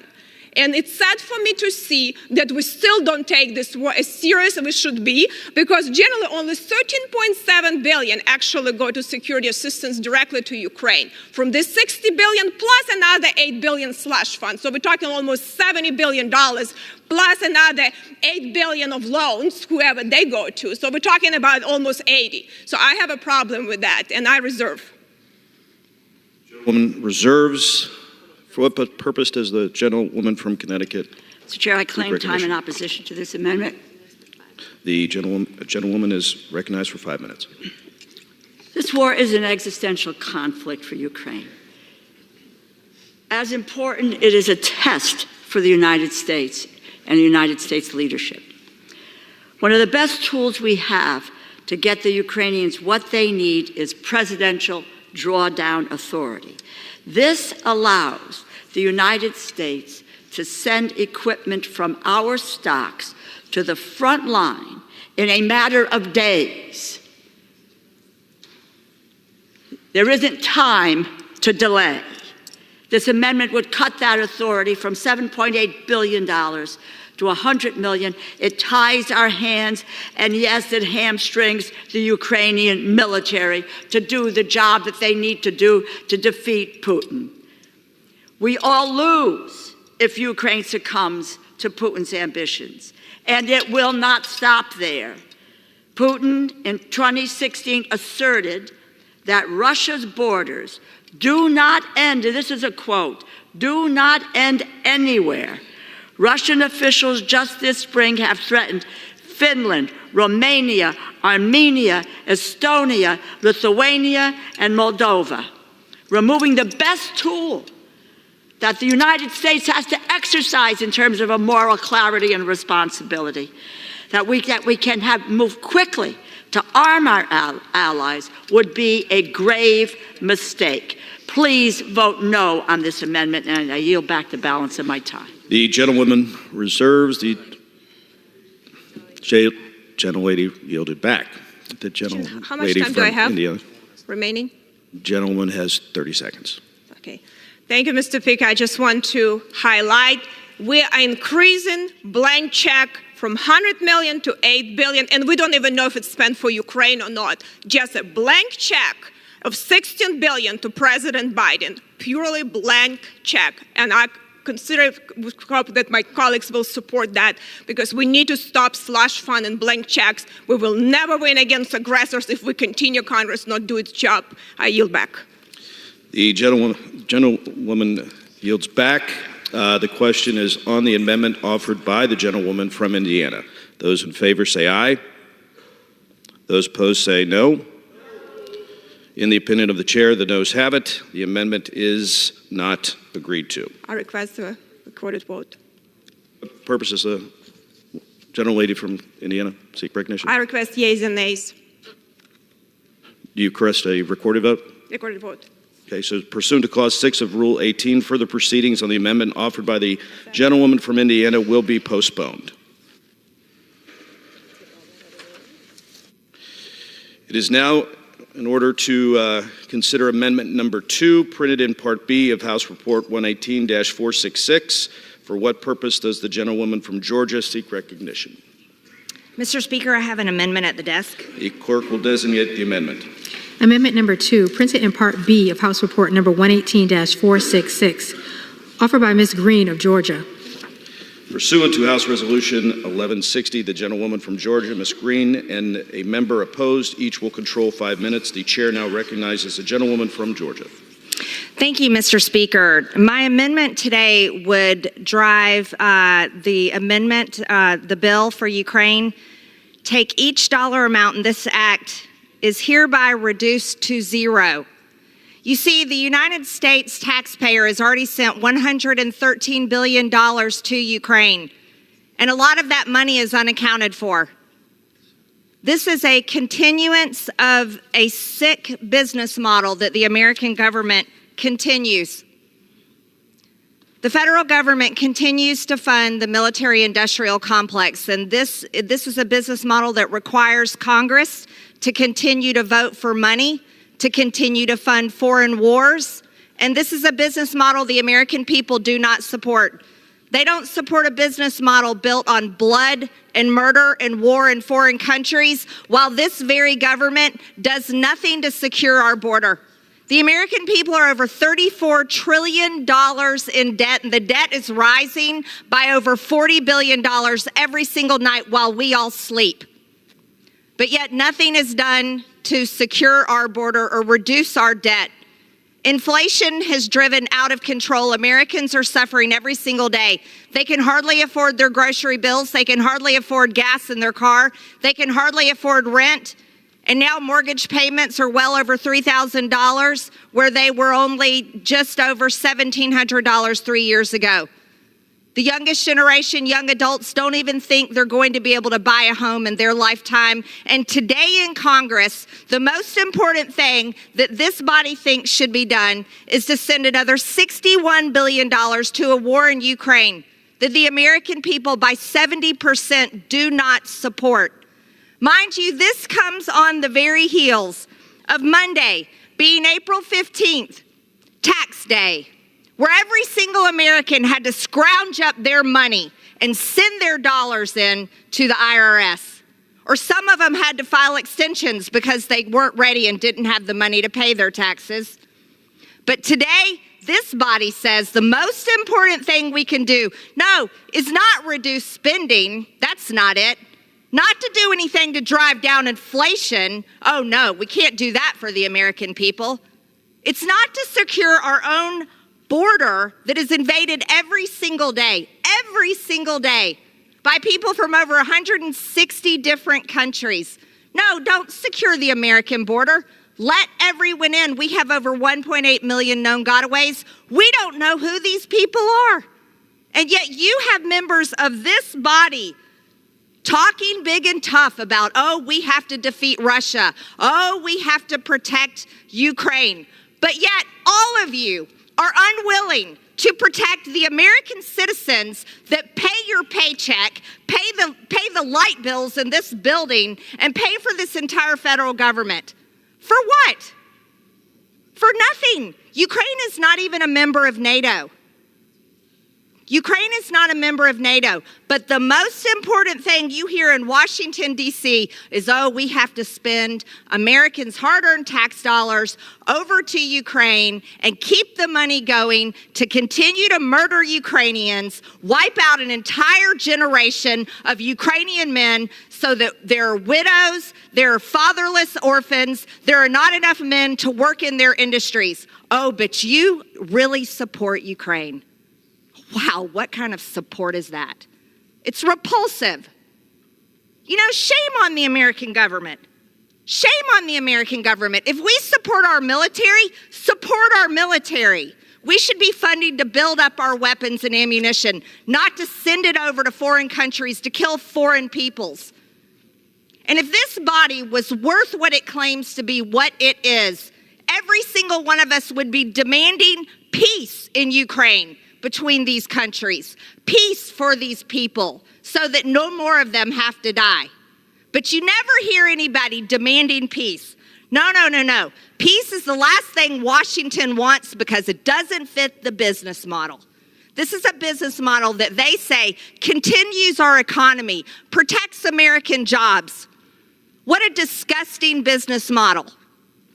We should have a business model that builds up our American companies and American jobs to serve American interests, and our military and our government should care about protecting the national security of the United States of America and the Americans that pay their hard-earned tax dollars to fund all of this. America last. America last. That's all this is. Every single day, America last. Gentlewoman's time has expired. I yield. Gentlewoman yields. For what purpose does the gentlewoman from Connecticut seek recognition? Mr. Chair, I rise in opposition to this amendment, strong opposition to this amendment, which would eviscerate Gentlewoman is recognized for the bill. 5 minutes. Thank you. In the post-World War II construct, the United States is a witness to the world on the values of democracy and freedom. These values have provided the United States of America with strong allies across the globe. It has helped our partners in Europe and NATO to support Ukraine against Vladimir Putin's unjust war. If we do not provide munitions, Ukraine will fall and Putin will be emboldened. And the Green Amendment allows Putin to control Europe. Abdicating our leadership role and promises to our allies cannot happen. We must support Ukraine's defense. The world prior to World War II was unstable, with authoritarian fascist leaders seeking power, and voting no on this amendment will ensure that history does not, in fact, repeat itself. I urge all of you to vote no. I reserve the balance of my time. Gentlelady has the only time. 2 minutes to the gentlewoman from Minnesota, the ranking member of the Defense Subcommittee, Ms. McCollum. Gentlewoman is recognized for 2 minutes. Thank you, Mr. Chair, and I thank the ranking member. I rise in very strong opposition to this amendment. Cutting the funding in this bill would be devastating. To zero out our support for Ukraine would only embolden Putin more. As I said earlier, Murdering civilians on a daily basis is what the Russian government is up to, as well as holding thousands of Ukrainian children as captives. As ranking member of the Defense Appropriations Subcommittee, I know the funds included in this bill will provide Ukraine with the vital support they need to defend themselves. If this amendment were to pass, we would send a signal that the United States does not stand against Putin's campaign of death and destruction in Ukraine. We absolutely must stand against Putin's aggression. If Putin is allowed to succeed in snuffing out Ukraine's democracy, it will put our allies in the Balkan states, Poland, Romania, and other NATO partners at great risk. The funds in this bill also strengthens America's national security by supporting our operations in Europe, backfilling our own military stocks so that we are prepared. I strongly urge a no vote on this amendment, and Mr. Speaker, I yield back. The gentlewoman yields back. Gentlewoman from Connecticut. Mr. Chair, I yield 2 minutes to the gentleman from Washington, the ranking member of the Armed Services Committee, Mr. Smith. The gentleman is recognized for 2 minutes. Thank you, Mr. Speaker. I want to focus on one argument of the sponsor of this amendment, who's basically saying that if we pass this bill, we are advocating the killing of Ukrainians. That is a uniquely demented way of looking at this war. Putin invades. Putin, as we speak, is bombing and killing Ukrainian civilians. And the only thing that is reducing the number that he can kill is the Ukrainians' ability to fight back. So to look at this from a pure Russian propaganda standpoint, they invade, they bomb, they kill, and it's our fault for helping the Ukrainians defend themselves. That is the argument here against supporting Ukraine, and it literally makes no sense. If you want peace, give the Ukrainians the strength to stop Putin. He is the one that will not come to the bargaining table right now because he thinks he's winning. He thinks he can go all the way to Kyiv. He thinks he can take the whole country. If we give the Ukrainians the ability to stop him, that forces him to the table. It makes no sense to say that giving the Ukrainians the ability to defend themselves is what's killing them, when it is very clearly the Russians that are killing them. And I would also note that no president has added more to the deficit in one 4-year, or the debt, sorry, in one 4-year term than President Trump. And I didn't hear a single Republican complaining about the debt or the deficit during that period of time. The Ukrainians need our help to bring peace, to stop Putin, to stop what he is trying to do. Also, to Ms. McCollum's point, this also helps our industrial base. We face a dangerous world between Russia, Iran, China, North Korea, all of whom are working together, by the way. If we don't help Ukraine stop Russia, that helps Iran, that helps China, that helps North Korea. This is about our national security, which I am quite confident that whether asleep or awake, the American people also care dearly about. Please defeat this amendment and support Ukraine and support United States national security interests. Thank you. I yield back. Gentleman yields. Gentlewoman from Connecticut is recognized. Speaker, I yield back. Gentlewoman yields back. The question is on the amendment offered by the gentlewoman from Georgia. Those in favor say aye. Aye. Those opposed say no. In the opinion of the chair, the noes have it. The amendment is not. Mr. Speaker. For what purpose does the gentlewoman from Georgia seek recognition? I ask for the yeas and nays. The gentlewoman asks for a recorded vote. Pursuant to Clause 6 of Rule 18, further proceedings on the amendment offered by the gentlewoman from Georgia will be postponed. The chair understands that Amendment 3 will not be offered. It is now in order to consider Amendment Number 4, printed in Part B of House Report 118-466. For what purpose does the gentlewoman from Florida seek recognition? Thank you, Mr. Speaker. I have an amendment at the desk. The clerk will designate the amendment. Amendment number 4, printed in Part B of House Report number 118-466, offered by Mrs. Kamick of Florida. Pursuant to House Resolution 1160, the gentlewoman from Florida, Ms. Kamick, and a member opposed, each will control 5 minutes. The chair now recognizes the gentlewoman from Florida. Thank you, Mr. Speaker. I yield myself as much time as I may consume. The gentlewoman is recognized. Thank you, Mr. Speaker. I rise in support of my amendment to H.R. 8035, which would eliminate all non-military funding in this Ukrainian aid package. Breaking this down a bit, that would mean cutting nearly $10.5 billion, with a B, from this whopping $60 billion Ukrainian bill. To date, American taxpayers have already given $113 billion to Ukraine since Russia's invasion. This new spending, $60 billion, is designated as emergency spending, meaning it goes straight to our national debt, a national debt that grows every single second to the tune of $8 billion every single day.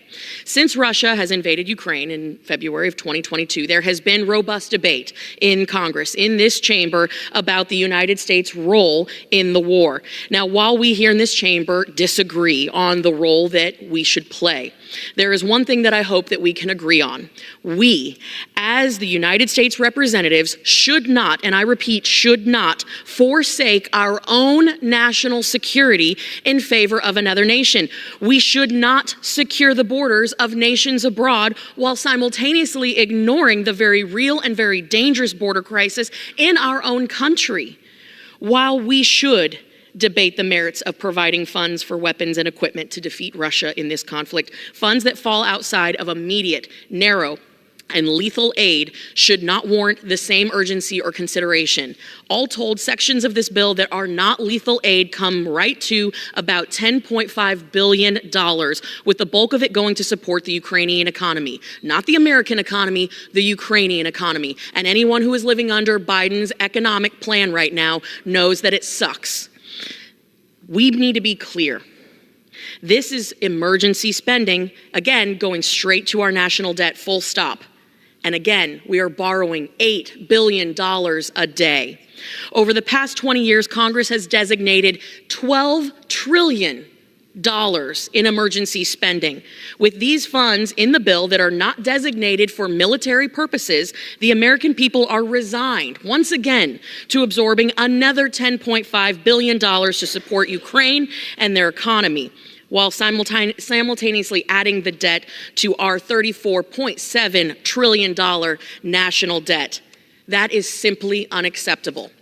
We are robbing Peter to pay Paul, and the American people are once again left holding the bag. You cannot stand here on this chamber's floor as a representative of the American people in the people's house and sincerely say that you have done everything possible to look out for American national security and American economic security if we don't narrow the focus of this bill. We have to adopt this amendment. And by the way, while I was speaking, we have added another $5.5 million to the national debt. I urge my colleagues to support this amendment, and I reserve. Gentlewoman reserves. For what purpose does the gentleman from Florida seek recognition? I claim the time in opposition, if you would. The gentleman is recognized for 5 minutes. Mr. Chairman, I rise in opposition to this amendment from one of the people that I most admire, and again, a dear friend and a colleague from Florida. This is clearly a well-intended amendment. And frankly, when I was listening to her presentation, there are so many things that I agreed with what she said. But it would strike all funding in the bill except for the foreign military financing. And so, as I mentioned, there's so many things that I agree with what she said. I agree, for example, that over time the United States we must focus its effort on really intelligence and essential military support. I totally agree with that. She also talked about how we need to narrow the scope. I would argue that, unfortunately, the amendment needs to be narrowed a bit, should have been narrowed a bit. Because it would be really, really counterproductive the way it's written at this time. And let me respectfully explain why. First, the amendment would zero out funding to keep U.S. personnel in our embassy in Ukraine safe. I don't think that's something that we should be doing right now. Also, the funding to enhance the U.S. government's presence in order to conduct oversight, which is something that I've been clamoring for, a lot of us have been clamoring for, begging and pleading and working for, well, this would eliminate that as well. And by the way, it would eliminate it, including for the oversight of the military portion of the assistance. Now, secondly, it would eliminate funding for the State Department's and USAID's Inspector General, from whom we require unprecedented oversight plans. But then, obviously, we need to give them the resources for this critical work, because we have to have oversight. And that's something that I know that at least on my side of the aisle, we all agree on, regardless of what you believe our role should be in Ukraine. And again, unfortunately, as I mentioned, this would eliminate that, the funding for that. Third, it would also eliminate funding for investigations of Russian war crimes in Ukraine, and as well as assistance to help secure Ukrainian nuclear facilities. And we've seen those in the news under threat by the Russians. And also the funds for potential clearance of Russian mines. And finally, it would eliminate economic support for Ukraine. And that is something that the sponsor of this amendment is really focused on. But I would argue even there, that is essential at this moment, right now. Look, it's pretty clear that Putin has been targeting farmlands and infrastructure, energy infrastructure, road infrastructure, and Ukraine's industrial base. And by the way, he's doing that for a reason. You see, crippling Ukraine's economy, and Putin knows this, has a direct impact on Ukraine's ability to stop Putin. So now, as chairman of the State of Foreign Operations Subcommittee, I can assure you that not only do I understand the sponsor of this amendment's frustration, I get it, I share it. But that's why, again, we need to have the language that's currently in the bill. I understand her concern and her frustration because of the lack of transparency and strategy on the funding that has already been provided. So that's why this is very clear. That's why this legislation includes many of the critical oversight and burden-sharing priorities that I'm very proud originated in the FY24 State Foreign Operations Bill. These include unprecedented cost matching requirements so that other donors step up. They must step up. The bill imposes layers and layers and layers of conditions on the funding, including for in-person monitoring, for example.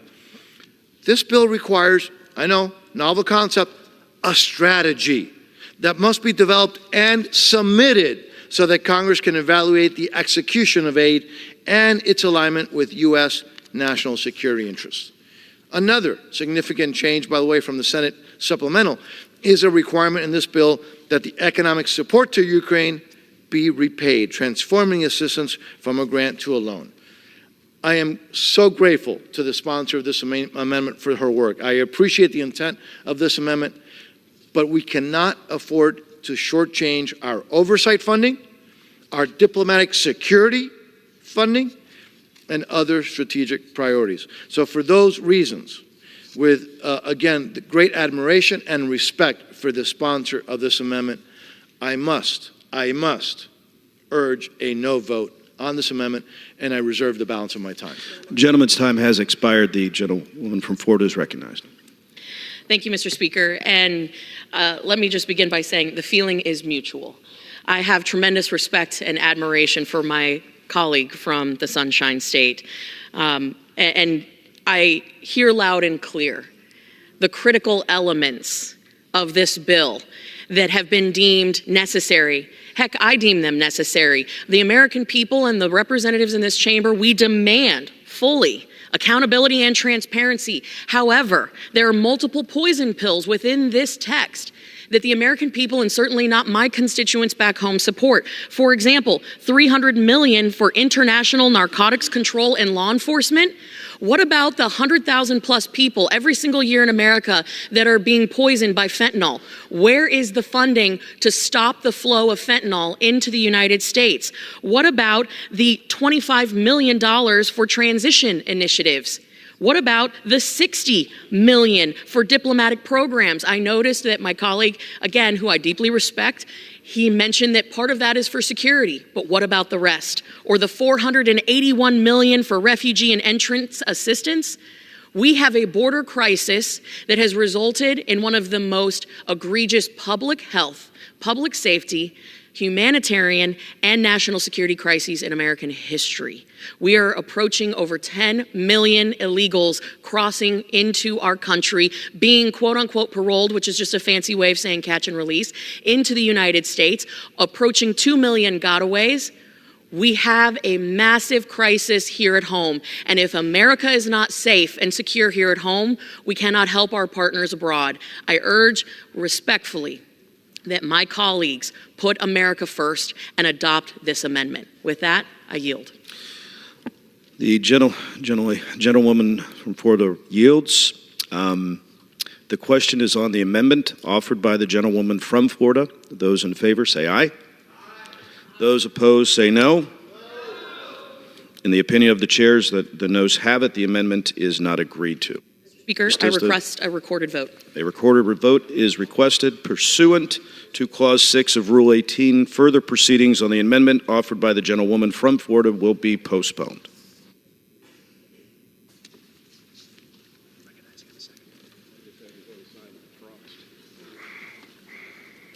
What purpose does the gentleman from Florida seek recognition? Thank you, Mr. Chairman. I now move that the committee do rise.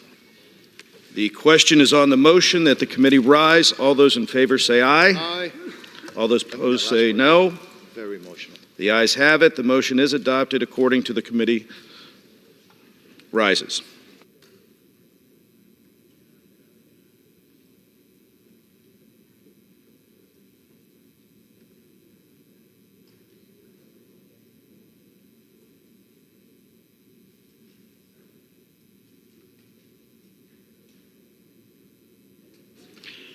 Mr. Chairman.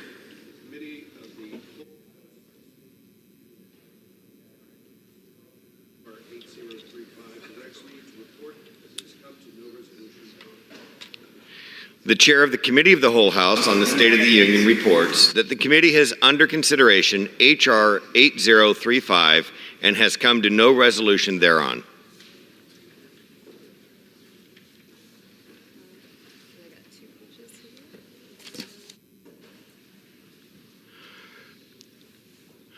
For what purpose does the gentleman from California, Mr. Calvert, seek recognition? Mr. Speaker, pursuant to House Resolution 1160, I call up the bill H.R. 8034, the Israel Security Supplemental Appropriations Act of 2024, and ask for its immediate consideration in the House. The clerk will report the title of the bill. H.R. 8034, a bill making emergency supplemental appropriations to respond to the situation in Israel and for related expenses for the fiscal year ending September 30th, 2024, and for other purposes. Pursuant to House Resolution 1160, the bill is considered read. The bill shall be debatable for 30 minutes, equally divided and controlled by the chair and ranking minority member of the committee on the appropriations of their respective designees.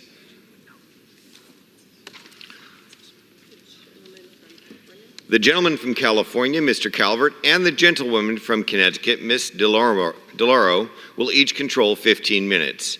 The chair recognizes the gentleman from California, Mr. Calvert. Mr. Speaker, I ask unanimous consent that all members have 5 legislative days to revise and extend their remarks and include extraneous material on the measure under consideration. Without objection. Mr. Speaker, I yield myself what time I may consume. The gentleman is recognized. Mr. Speaker, I rise today to offer House Resolution 8034, the Israel Security Supplemental Appropriations Act of 2024. This bill provides $26.38 billion to fortify America's support of our Israeli allies and defend our troops in the region. It is part of a larger package of 3 security supplemental appropriation acts before us: Israel, Ukraine, and Indo-Pacific. All 3 are essential to deter our adversaries. There are moments where actions is optional, a convenience but not a necessity, a choice. This is not one of those moments. The world is in chaos. Americans have been killed, and our allies and partners are dying in the front lines every day. Ukraine is entering its 3rd year of a war to repel Russia's invasion. While forced to conserve their munitions and choose which areas to defend, Israel is avenging its innocent civilians who were murdered, raped, brutalized, and taken hostage by Hamas, while defending its country from a barrage of Iranian missiles. Indo-Pacific nations face China daily with strength and resolve, knowing they are likely next. The United States is not on the sidelines in these conflicts.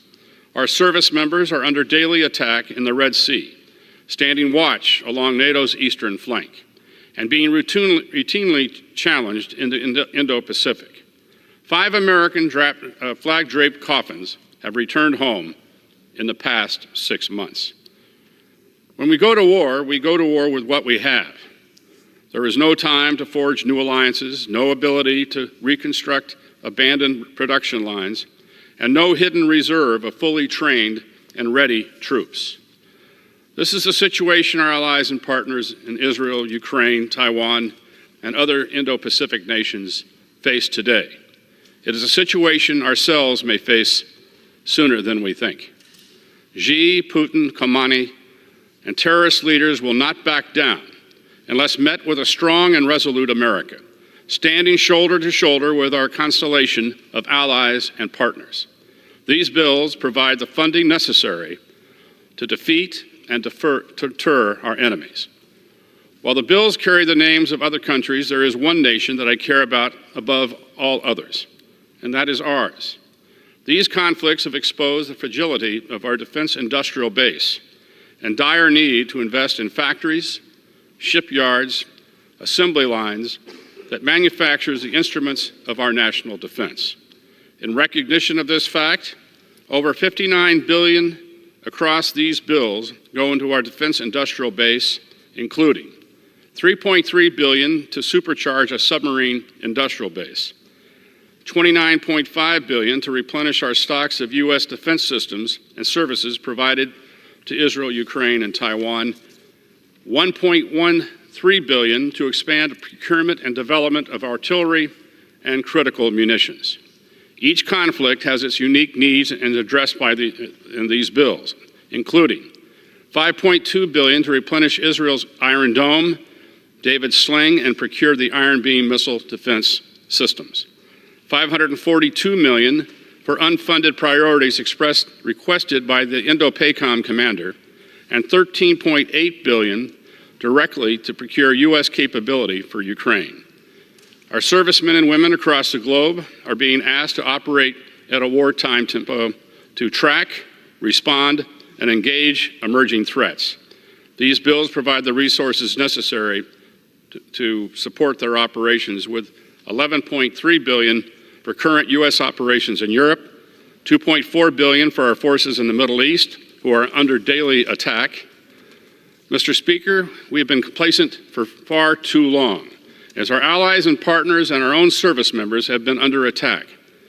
This Congress has a solemn obligation to our military to provide them with the resources they need to deter and win our nation's wars. Douglas MacArthur once said that the history of the failure of war can almost be summed up in 2 words: too late. When conflict occurs, we will fight with what we have and who is with us. Mr. Speaker, I encourage my colleagues to vote yes on these bills to ensure our military readiness and revigorate American defense industry. I encourage them to vote yes to reinforce our Israeli, Ukrainian, Taiwanese, and Indo-Pacific allies and partners. I encourage them to vote yes so that future generations may write on what we did here today. They weren't too late. Thank you, and I reserve the balance of my time. The gentleman reserves. The gentlelady from Connecticut is recognized. Speaker, I yield myself such time as I may consume. The gentlewoman is recognized. Mr. Speaker, I rise in strong support of the Israel Security Supplemental Appropriations Act, which will provide Israel with desperately needed aid to respond to the horrific October 7th attacks and protect itself from Iran and its proxies. What happened in Israel on October 7th was horrifying. On a recent trip to Israel, I saw firsthand the remnants of the violence that innocent people were subjected to, including the sight of the Supernova Sukkot gathering, the gathering at which it was a music festival that Hamas attacked. Kibbutz Bereh and the homes where so many were massacred, and Hostage Square, where I met with families of those taken hostage by Hamas. The United States has not forgotten October 7th, and today we are providing the aid Israel has needed since the day Hamas terrorists killed innocent Israeli civilians in the worst attack on Jewish people since the Holocaust. Just last weekend, Israel was openly and directly attacked by Iran. I applaud the role of the United States in providing Israel with support in its defense against that attack. But while we must ensure Israel can stand strong in the face of adversaries like Iran that seek its annihilation, we must also ensure that every step possible is taken to protect innocent life in Gaza and elsewhere. On my trip, we also went to Kirbet Zanuta, a Palestinian village in the West Bank, where settlers destroyed homes and a school. On the trip, we were also briefed from Gaza by humanitarian organizations, including UNRWA, which have lost hundreds of staff to the violence. To that end, I have called for an immediate ceasefire of at least 6 weeks to facilitate the safe delivery of aid to civilians in Gaza. We must protect aid workers. We must open additional crossings to bring in at least 500 trucks a day and ensure that food is never used as a weapon of war. Innocent families are in danger. Children are starving, and civilian casualties are mounting, not just in Gaza, but in conflict zones all around the world. The more than $9 billion in humanitarian support in this bill would make sure that we are not leaving Gazans, the Ukrainians, the Sudanese, the Haitians, or the Rohingya behind. We must pass this bill, ensure Israel has the resources it needs to defend itself, and that much-needed humanitarian aid can flow to millions of vulnerable people around the world. I urge your support, and I reserve the balance of my time. The gentlelady reserves. The gentleman is recognized. I yield to the gentleman from Georgia, a member of the Appropriations Committee, Mr. Clyde, for 1 minute. The gentleman's recognized. Thank you, Chairman Calvert. I will always stand with our greatest ally in the Middle East, Israel, but I rise today to express my serious concerns with a very flawed supplemental. In November, I supported the first security supplemental for Israel, which was financially paid for and would have provided weapons and equipment for Israel's fight against Hamas. The cost was offset by rescinding Democrats' unprecedented expansion of the IRS. Today, we are considering a vastly different bill, one that is all borrowing, another $26 billion of debt with no rescissions. The legislation also contains $400 million for FEMA, which has nothing to do with supporting Israel, and over $9 billion for humanitarian aid in Hamas-controlled Gaza and the West Bank. A report from the Heritage Foundation stated, "The problem with aid diversion to Hamas and other terrorist groups plagues all international and non-governmental aid organizations operating in Gaza. It is therefore highly likely that U.S. taxpayer-funded humanitarian aid to Gaza, including some of the aid in this bill, would again be diverted to support further Hamas attacks against Israel." Why would we knowingly be sending money into the hands of Hamas in any bill? If we are feeding Gaza, we are feeding Hamas.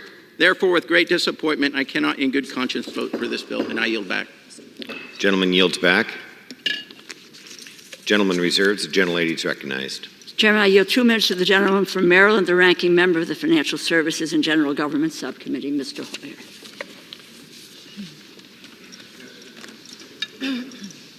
Gentleman is recognized. Mr. Speaker, I rise in strong support of this legislation. All of the bills will address the issues at hand. I often say it's never too late to do the right thing. But waiting to do the right thing comes at a cost.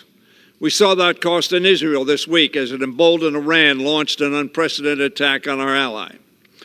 For Ukraine, the cost of our inaction is great, if incalculable. It is measured in Ukrainian lives, towns, and territory lost. For 478 days, Congress's words of support fell silent on Ukrainian ears, deafened by the air raid sirens, artillery bombardment, and drone attacks. Today, we act. We act to make it clear to the world that America is still the defender of freedom, democracy, and international law, as well as our friends and allies, and the opponent of tyrants and terrorists. I urge my colleagues to vote yes. Vote yes to show Jews in Israel, America, and beyond that this Congress will always stand up for their safety. Vote yes to demonstrate to Russia, Iran, North Korea, and every other authoritarian despot, and to terrorists everywhere, that America remains committed to defending freedom here and around the world.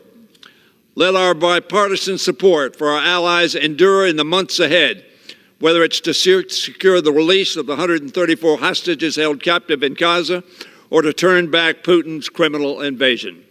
The voice of resolve and opposition to tyranny must not be muted, nor should it be delayed. Let us pray that the majority that speaks today will remain loud and clear for all to hear. Gentlelady reserves. Gentleman is recognized. I yield to the gentleman from California, Mr. McClintock, for 1 minute. Gentleman is recognized.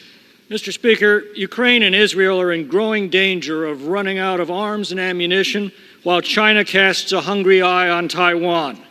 History warns us of allowing aggression to grow unchecked and of how quickly events in an unstable world can unravel. Profligate spending is exhausting our resources and damaging our economy, but as Reagan reminded us, defense is not a budget issue. You spend what you need to spend. And although the defense of these besieged nations is one step removed from our own, it would be a very good thing to keep it that way. I regret that the 3 military aid bills are larded up with about $20 billion of economic handouts, but we are out of options and we are out of time. I'm afraid that's the price we now have to pay for months of dithering in this House. Without these bills today, we and the world risk a future butcher's bill that is incalculable. I yield back. Gentleman reserves. Gentlelady is recognized. Speaker, I yield 2 minutes to the gentlewoman from Florida, the ranking member of the Military Construction and Veterans Affairs Subcommittee, Ms. Wasserman Schultz. The gentlewoman is recognized. Mr. Speaker, it is incomprehensible that the Israeli hostages captured on Simchas Torah are still in Hamas's captivity as we approach Passover. I rise to finally provide long overdue aid to our ally Israel as she fights to defend herself against threats on multiple fronts. On October 7th, Hamas launched a massacre that led to the deadliest day for Jews since the Holocaust. Hamas murdered, raped, and captured Israelis, Americans, Jews, Muslims, Christians, and people from dozens of countries. Hamas broke a ceasefire and declared war on humanity. Since that bloody day, Hamas terrorists have promised to carry out the attack again and again. I recently visited Israel for the 3rd time since October 7th. I saw the realities of Hamas's dedication to annihilate Israel. I will never be able to unsee the images at the Nova Festival site where Hamas massacred hundreds of young people. The road leading towards the site is littered with burn marks, where cars with people fleeing for their lives were burned alive on the spot. You walk into the festival site and see hundreds of memorials to the innocent victims who were murdered in cold blood. At Kibbutz Kfar Aza, we saw homes riddled with bullet holes and burned to the ground with people still in them. This is what Israel is up against. This is what Israel must defend against. Maniacal terrorism dedicated to the destruction of not just the state of Israel, but of all Jews. Israel fights not only to destroy Hamas's Iran-backed military capabilities, but to send a clear message to our adversaries who seek to erase the Jewish state: you will not be successful. President Biden, Leader Jeffries, and Democrats have fought for months to send this critical security assistance, as well as life-saving humanitarian aid for the Palestinian people who are also victims of Hamas. A vote against this bill is a vote to deny that aid. I am proud to support this vital effort to help Israel in this existential battle and aid civilians. And I urge my colleagues to join me to free Gaza from Hamas. Am Israel Chai.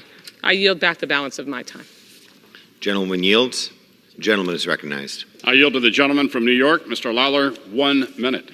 Gentleman is recognized. Our country is at a most critical juncture. Do we take a step back, watch our allies fall, and allow terror to spread? Or do we stand strong as leader of the free world and stand up for our allies and take on our adversaries? To me, the answer is clear. The legislation we're debating today has the potential to turn the tide in Ukraine, protect our ally Israel, and deter China from attacking Taiwan. There's no question that under the Biden administration, the world has become a tinderbox. Conflict erupting across the globe. Our allies are under attack. China, Russia, and Iran are engaged in an unholy alliance, seeking to undermine and destabilize the U.S., Israel, and the free world. We are the leader of the free world. It requires us to lead. We cannot abdicate the responsibilities that come along with it. The time for choosing is here. The time for action is now. I choose to act in defense of freedom, democracy, and America's role in the world.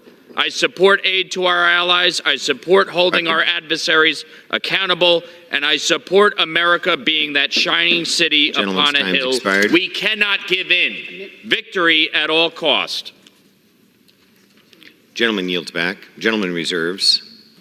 Gentlewoman is recognized. Speaker, I yield 1.5 minutes to the gentlewoman from Florida, a member of the Appropriations Committee, Ms. Frankel. Gentlewoman is recognized. Thank you, Mr. Speaker. I urge support of this bill, which sends military aid to Israel to defend herself, protects U.S. troops in the Middle East, and provides urgently needed food and medicine to those suffering in places like Gaza, Sudan, and Ukraine. Mr. Speaker, my grandfather, Abe, he fled Europe as the Nazis took over, as they murdered 6 million Jews.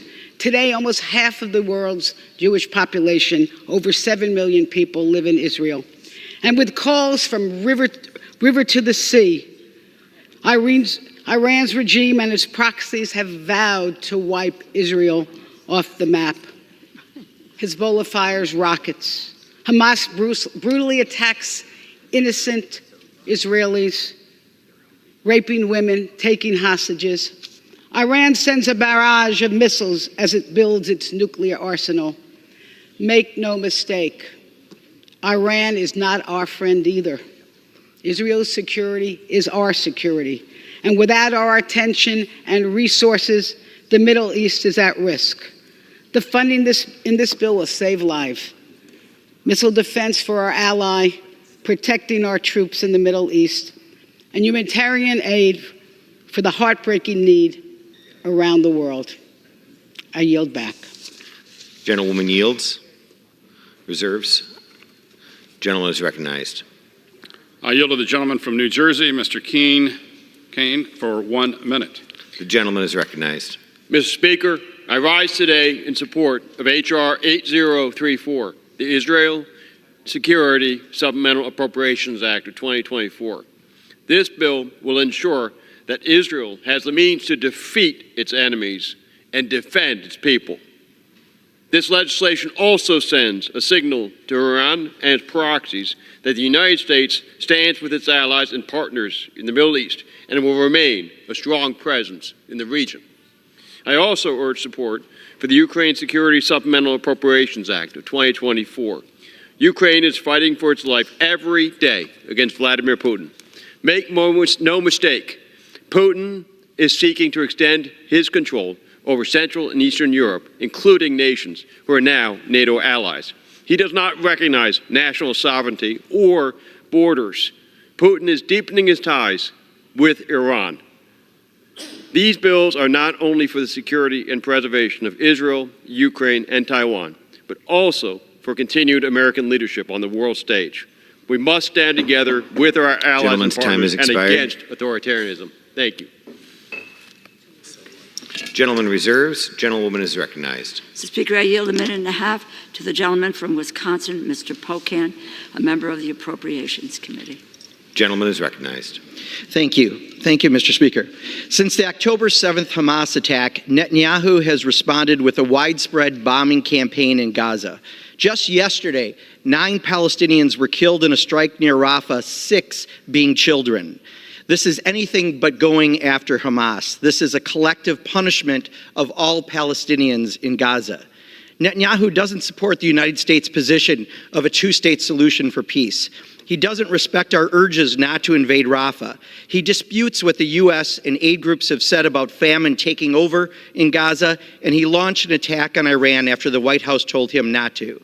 If he's not listening to us on matters of international security, how can he be trusted with more offensive weapons?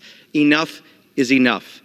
I support the people of Israel who don't want bombs raining on them from extremists in Gaza, and the hostages must be released. And I also support the Palestinians who deserve human rights and dignity. 35,000 people have been killed and thousands more will die from starvation and disease. We are better than that. So is Israel.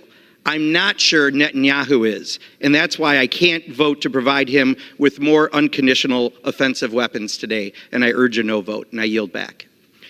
Gentleman reserves. Gentleman is recognized. Mr. Speaker, I yield 1 minute to the gentleman from New Jersey, Chris Smith. Thank you. Gentleman is recognized. Mr. Speaker, the United States must make absolutely clear in both word and deed, not just today, but every day, and without equivocation, that we stand with Israel. Both defensive weapon systems like Iron Dome and David's Sling and all necessary offensive military capabilities must be conveyed without delay to Israel for as long as it takes to defeat Hamas and to deter Iran, Hezbollah, and other radical Islamists.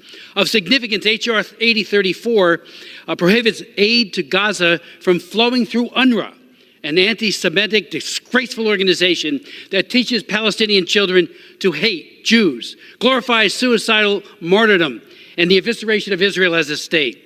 UNRWA is a child soldiers' factory that we have funded for decades. 21 years ago, on this floor, 2003, I offered an amendment that passed the House to defund UNRWA. Senate never acted. A few weeks ago, the Foreign Affairs Committee passed my bill to stop UNRWA funding. This bill, and I thank my friends for bringing it to the floor, defunds UNRWA. Israel has an absolute right to exist, free from aggression and anti-Semitic hate. Thank you. Gentleman reserves. Gentlewoman is recognized.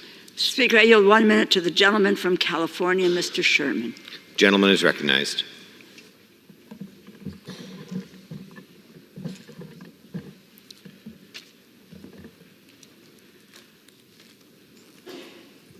I want to focus on the 40% of this bill that gets little or no attention. It provides $9.1 billion in humanitarian aid, and that aid is unearmarked. So at a hearing last week, I got the administration to go on record as to where that money will be spent. It will be spent in Haiti, where 80% of the capital is in the hands of gangs and hundreds of thousands have been forced to flee. It will be spent in Sudan, where 18 million people face acute food insecurity due to civil war. It'll be spent in Ethiopia, where we've seen the highest casualty war of this decade. 500,000 Tigrayans have died, and now millions face famine. It will be spent in eastern Congo, where 7 million people have been displaced by war. It'll be spent on the 1.1 million Rohingya in camps who are there due to ethnic cleansing by Myanmar, and where rations have recently been cut by 30% due to lack of funding. It'll be spent in Armenia, where 120,000 refugees are there because of Azerbaijan's ethnic cleansing. It will be spent to meet the critical needs in Gaza. This bill will save hundreds of thousands, I believe millions of lives. Vote yes, and I want to commend President Biden for putting this whole package together back in October. It is time to pass it now. Gentleman reserves. Gentleman is recognized. Mr. Speaker, I yield 1 minute to the gentleman from Pennsylvania, Mr. Fitzpatrick. Gentleman is recognized. Speaker, several months ago, myself and a bipartisan group of my colleagues introduced a bill, the Defending Borders, Defending Democracies Act.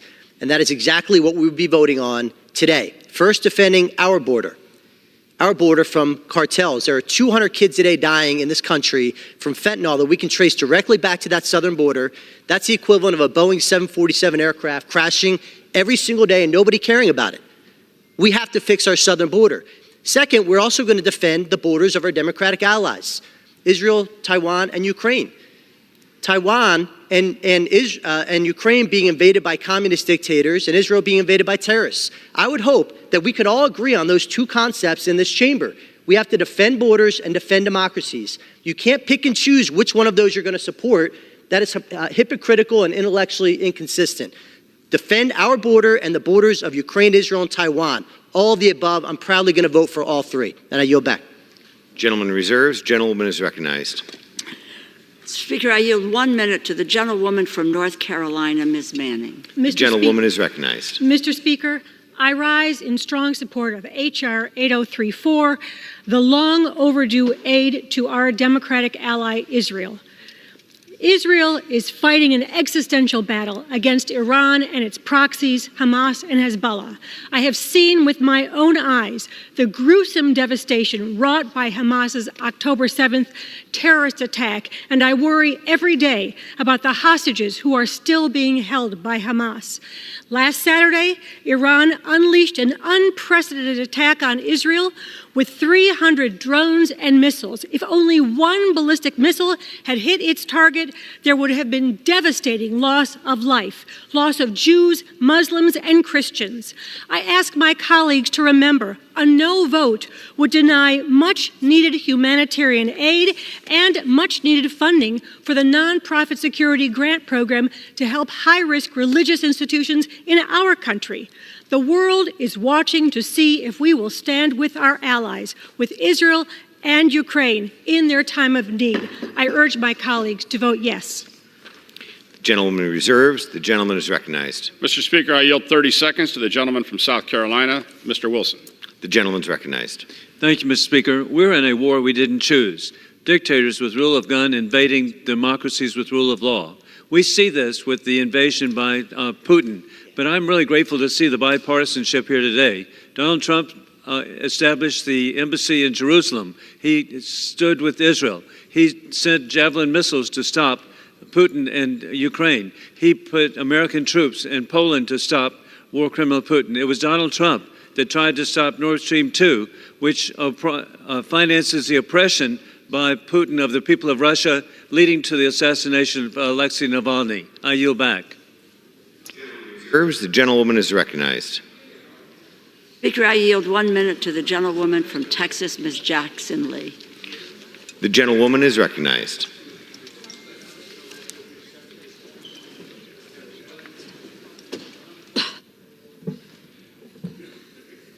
We can do no less than to come to this floor today to be the American and the America that we have known around the world to become. And that is freedom-loving, democracy standing for, and watching our men and women go overseas, in many instances, to shed their blood for others, as well as the American people. I cannot stand by while babies die and while mothers lose their babies in their womb. Stand today so that we can make sure that the people in Gaza continuously have the funding that is necessary, that Israel and Ukraine can stand up for others while they're fighting for democracy. It is important to take note that our allies include Taiwan as well. It is important to note as well that the future of America is not yesterday, it is now. Are we going to accept the challenge of being the kind of nation that does not selfishly stand for itself, but fights for others? Let us vote for this funding bill because the war must end in peace and must end now. End the war now in peace. I yield back. Gentlewoman reserves. The gentleman is recognized. Mr. Speaker, may I inquire how much time is remaining? The gentleman has 3.5 minutes remaining. I reserve. The gentleman reserves. The gentlewoman is recognized. Reserve. The gentlewoman reserves. Is everybody prepared to close? I'd like to ask the gentlelady, we have one more speaker remaining. Does the gentlelady have any speakers?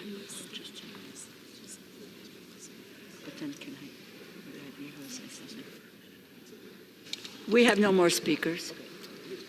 I'll yield myself what time I may consume. The gentleman is recognized. I'm prepared to close, so I'm going. The gentleman reserves. I reserve the reserve. The gentlelady, one more time. The gentlewoman is recognized. I am prepared to close and I reserve. The gentlewoman is recognized to close. This bill provides urgently needed humanitarian aid for millions of civilians who have been caught in a crossfire across many theaters, whether it is Ukraine against the Russian aggression, Israel in its war against Iran and its proxies like Hamas, Hezbollah, and Houthis, our Indo-Pacific partners against an adversarial China. Innocent families today are in danger, children are starving, and civilian casualties are mounting in conflict zones all around the world. The humanitarian support in this bill would make sure that we are not leaving these people behind. It is, again, so critically important that the United States demonstrate its support for its allies, and it is leadership when it comes to humanitarian assistance wherever it is needed. And we come here to govern. We come here to take our responsibilities seriously. And I believe that the majority of people here do take responsibilities seriously. Today we have the ability to help to make a difference. And in this piece of legislation, in addition to our support for our ally Israel, we have the moral responsibility to provide humanitarian assistance. The United States cannot stand by and watch people starve to death, be caught in crossfires without our standing up and saying no. I urge my colleagues to vote for this bill. It really, the moment, as I said at another meeting this week, the moment has met us. We need to meet that moment. I yield back. The gentlewoman yields back. The gentleman is recognized. In closing, this is the day we're going to act. I urge all my colleagues to support these critical national security bills. They provide the resources necessary to bolster our military, reassure our allies and partners, and commit to stand against tyranny. The world is waiting, watching, and wanting America to lead. This is our moment. I yield the balance of my time. Gentleman yields. All time for debate has expired. Pursuant to House Resolution 1160, the previous question is ordered on the bill. The question is on engrossment and third reading of the bill. Those in favor say aye. Those opposed, no. The ayes have it. Third reading. A bill making emergency supplemental appropriations to respond to the situation in Israel and for related expenses for the fiscal year ending September 30th, 2024, and for other purposes. Under Clause 10 of Rule 20, the yeas and nays are ordered. Pursuant to Clause 8 of Rule 20, further proceedings on this question are postponed. Pursuant to Clause 8 of Rule 20, the unfinished business is the vote on the motion of the gentleman from Alabama, Mr. Moore, to suspend the rules and pass H.R. 3602 as amended, on which the yeas and nays are ordered. The clerk will report the title. H.R. 3602, a bill to prohibit the intentional hindering of immigration, border, and customs controls and for other purposes. The question is, will the House suspend the rules and pass the bill as amended? Members will record their votes by electronic device. This is a 15-minute vote.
On this vote, the yeas are 215, the nays are 199.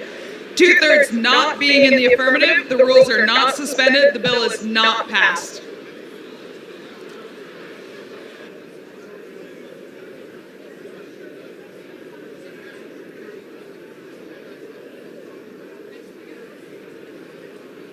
Pursuant to House Resolution 1160 and Rule 18, the chair declares the House in the Committee of the Whole on the State of the Union for the further consideration of H.R. 8038. Will the gentleman from New York, Mr. Molinaro, kindly take the chair?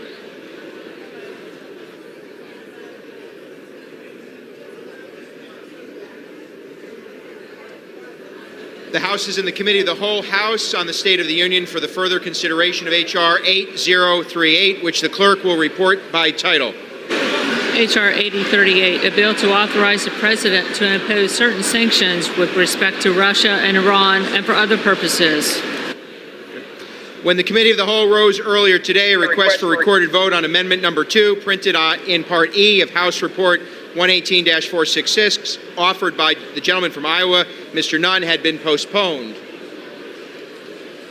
Pursuant to Clause 6 of Rule 18, the unfinished business is the request for a recorded vote on Amendment Number 2, printed in Part E of House Report 118-466, offered by the gentleman from Iowa, Mr. Nunn, on which further proceedings were postponed and on which the ayes prevailed by voice vote. The clerk will redesignate the amendment. Amendment Number 2, printed in Part E of House Report Number 118-466, offered by Mr. Nunn of Iowa. A recorded vote has been requested. Those in support of the request for recorded vote will rise and be counted. A sufficient number having risen, a recorded vote is ordered. Members will record their votes by electronic device. This will be a 2-minute vote.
On this vote, the yeas are 249 and the nays are 167. The amendment is adopted. There being no further amendment under the rule, the committee rises.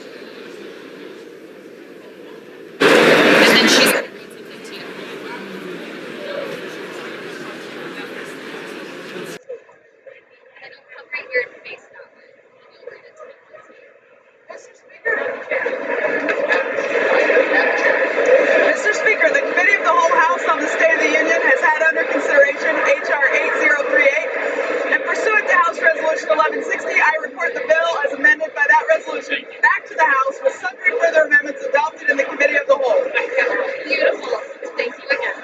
The Chair of the Committee of the Whole on the State of the Union reports that the committee has had under consideration the bill H.R. 8038 and pursuant to House Resolution 1160 reports the bill as amended pursuant to that resolution back to the House with sundry further amendments adopted in the Committee of the Whole. Under the rule, the previous question is ordered. Pursuant to House Resolution 1160, the question on adoption of the further amendments will be put en gross. The question is on adoption of the amendment. Those in favor, please say aye. Those opposed, please say no. The ayes have it. The amendments are adopted. The question is on the engrossment and third reading of the bill. Those in favor, please say aye. Those opposed, no. The ayes have it. Third reading. A bill to authorize the President to impose certain sanctions with respect to Russia and Iran and for other purposes. The question is on the passage of the bill. Those in favor, please say aye. Those opposed, say no. The ayes have it. The bill. For what purposes, the gentleman from Texas seeks recognition. I request the yeas and the nays. The yeas and nays are requested. Those favoring a vote by the yeas and nays will rise. Sufficient number having risen, the yeas and nays are ordered. Members will record their votes by electronic device. Pursuant to Clause 9 of Rule 20, the chair will reduce to 5 minutes the minimum time for the electronic vote on the question of passage of H.R. 8036. This is a 5-minute vote.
The yeas are 360 and the nays are 58.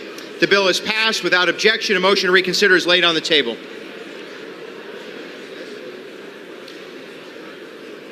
Pursuant to Clause 8 of Rule 20, the unfinished business is the vote on the passage of H.R. 8036, on which the yeas and nays are ordered. The clerk will report the title of the bill. H.R. 8036, a bill making emergency supplemental appropriations for assistance for the Indo-Pacific region and for related expenses for the fiscal year ending September 30th, 2024, and for other purposes.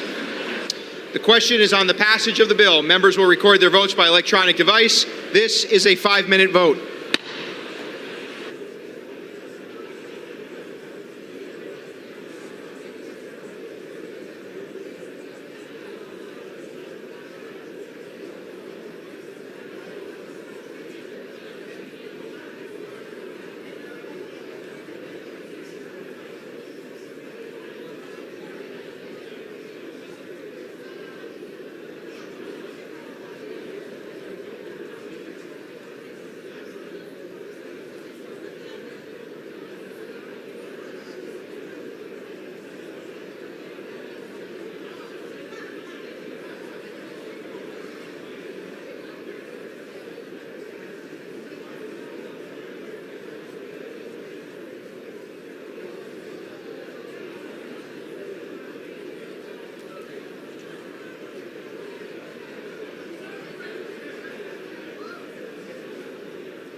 On this vote, the yeas are 385 and the noes are 34, with one answering present.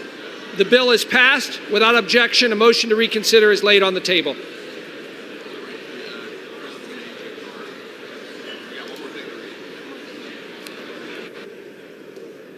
Pursuant to House Resolution 1160 and Rule 18, the Chair declares the House in the Committee of the Whole House on the State of the Union for further consideration of H.R. 8035. Will the gentleman from New York, Mr. Molinaro, kindly take the chair?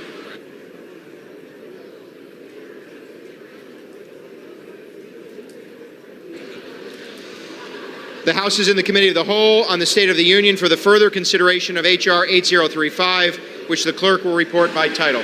A bill making emergency supplemental appropriations to respond to the situation in Ukraine and for related expenses for the fiscal year ending September 30th, 2024, and for other purposes.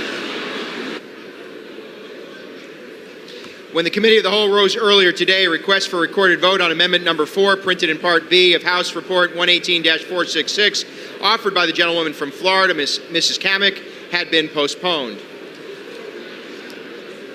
Pursuant to Clause 6 of Rule 18, proceedings will now resume on those amendments printed in Part B of House Report 118-466, on which further proceedings were postponed in the following order. Amendment Number 1 by Ms. Spartz of Indiana, Amendment Number 2 by Ms. Green of Georgia, Amendment Number 4 by Ms. Kamek of Florida. The chair will reduce to 2 minutes the minimum time for any electronic vote in this series. The unfinished business is the request for recorded vote on Amendment Number 1, printed in Part B of House Report 118-466, offered by the gentlewoman from Indiana, Ms. Spartz, on which further proceedings were postponed and on which the noes prevailed by voice vote. The clerk will redesignate the amendment. Amendment Number 1, printed in Part B of House Report Number 118-466, offered by Ms. Spartz of Indiana. Recorded vote has been requested. Those in support of the request for recorded vote will rise and be counted. A sufficient number having risen, a recorded vote is ordered. Members will record their votes by electronic device. This is a 2-minute vote.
One minute.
Have all members voted?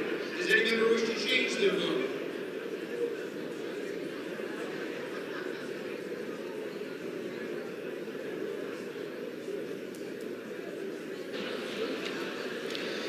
On this vote, the yeas are 105, the nays are 319.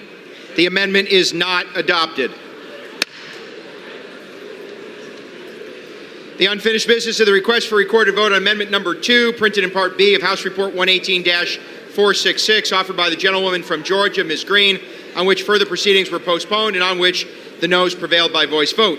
The clerk will redesignate the amendment. Amendment number 2, printed in Part B of House Report number 118-466, offered by Ms. Green of Georgia. A recorded vote has been requested. Those in support of the request for a recorded vote will rise and be counted. A sufficient number having risen, a recorded vote is ordered. Members will record their votes by electronic device. This is a 2-minute vote.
One minute.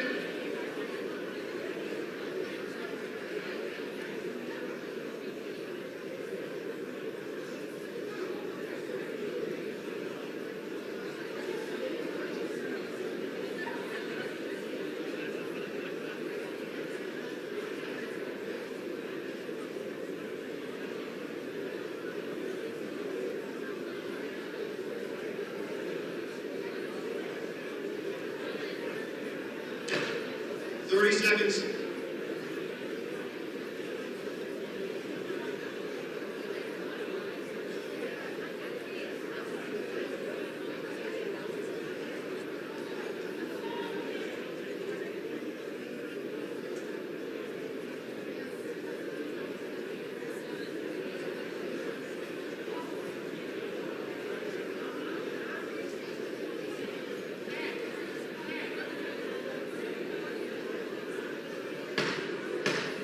All members voted. Does any member wish to change their vote?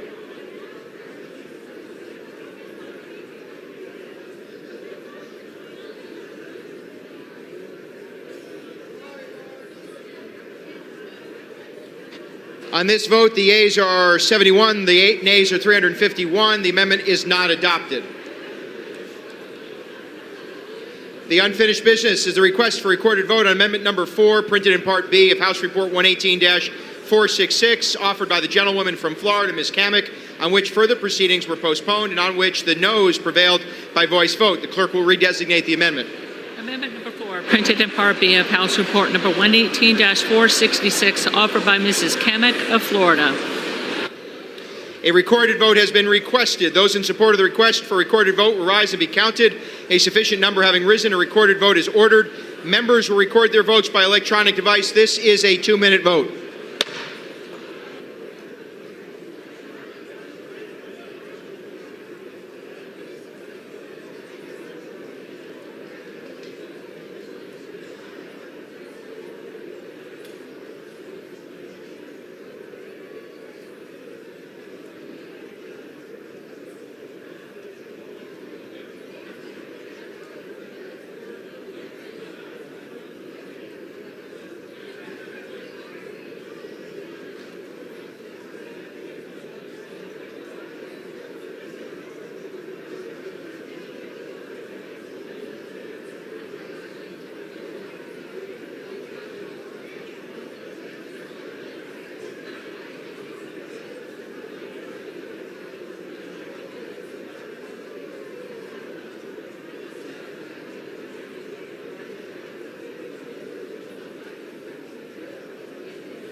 minute.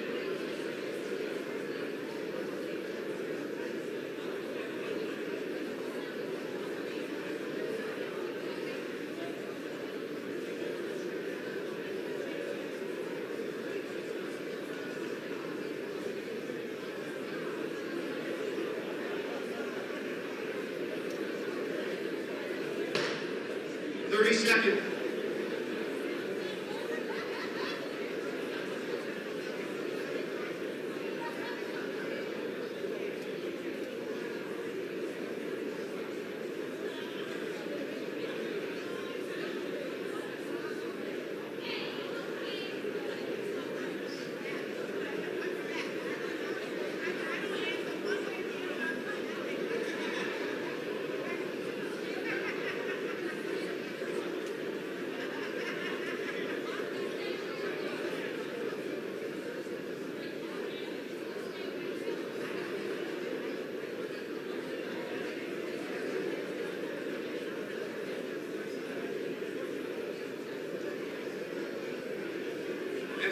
Members voted.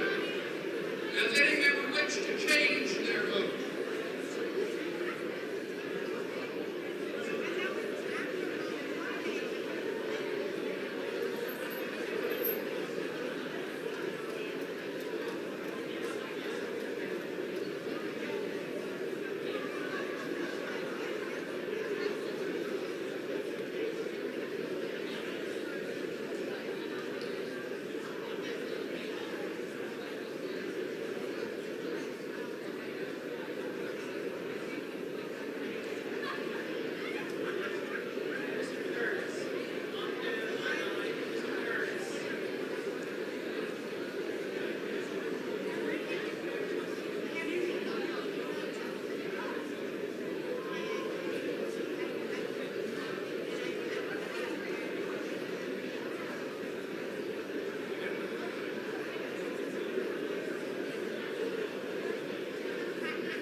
On this vote, the yeas are 154, the nays are 272. The amendment is not adopted. There being no further amendments under the rule, the committee rises.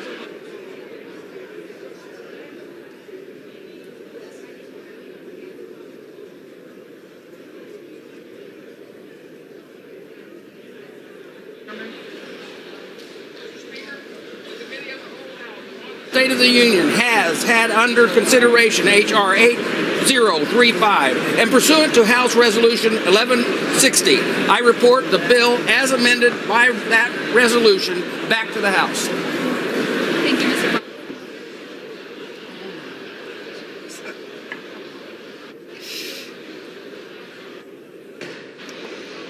The chair of the Committee of the Whole, House on the State of the Union, reports that the committee has had under consideration the bill H.R. 8035, and pursuant to House Resolution 1160, reports the bill as amended by that resolution back to the House.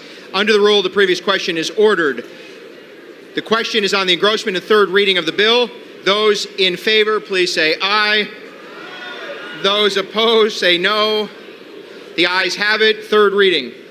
Making emergency supplemental appropriations to respond to the situation in Ukraine and for related expenses for the fiscal year ending September 30th, 2024, and for other purposes. The House will be in order. The House will be in order. For what purpose does the gentleman from Texas seek recognition? The clerk will report the motion. Texas moves to recommit the bill H.R. 8035 to the Committee on Appropriations. Pursuant to Clause 2B of Rule 19, the previous question is ordered on the motion to recommit. The question is on the motion to recommit. Those in favor, please say aye. Aye. Those opposed, please say no. No. It's close. In the opinion of the chair, in the opinion of the chair, the noes have it. Mr. Speaker. The gentleman from Texas. Request a recorded vote.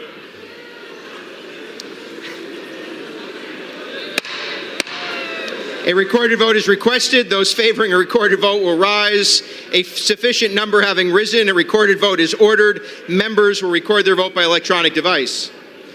Pursuant to Clause 9 of Rule 20, this 5-minute vote on the motion to recommit will be followed by 5-minute votes on passage of H.R. 8035 and passage of H.R. 8034. This is a 5-minute vote.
minutes.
On this vote, the yeas are 88, the nays are 336. The motion is not adopted. The question is on the passage of the bill. Pursuant to Clause 10 of Rule 20, the yeas and nays are ordered. Members will record their vote by electronic device. This is a 5-minute vote.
will be in order. Members are reminded of House decorum. 45 seconds.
House will be in order. It is a violation of decorum to wave flags on the floor. The chair has said it. The speakers repeated it. Please put the flags down and resume the vote.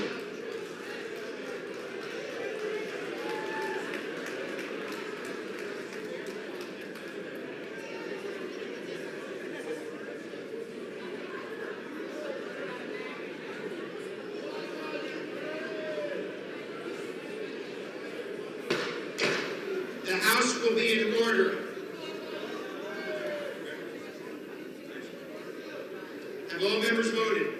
Does any member wish to change your vote?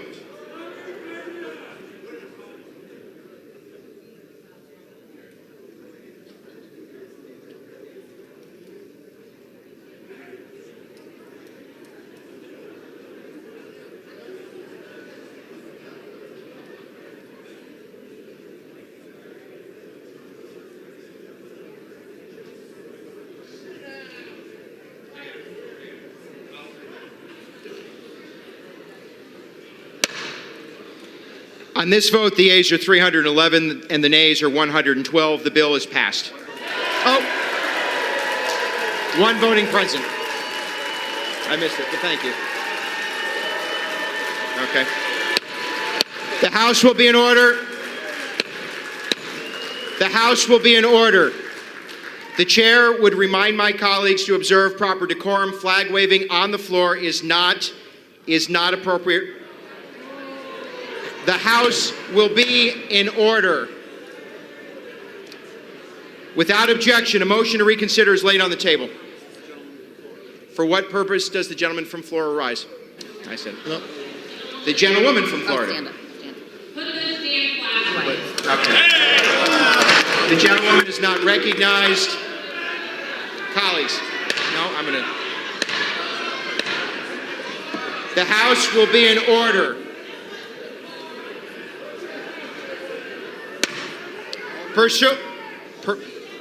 All members are reminded to observe decorum. Speakers are reminded to address the chair. And pursuant to Clause 8 of Rule 20, the unfinished business is the vote on the passage of H.R. 8034, on which the yeas and nays are ordered. The clerk will report the title of the bill. H.R. 8034, a bill making emergency supplemental appropriations to respond to the situation in Israel and for related expenses for the fiscal year ending September 30th, 2024, and for other purposes. The question is on the passage of the bill. Members will record their votes by electronic device. This is a 5-minute vote.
business.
all members voted? Does any member wish to change their vote?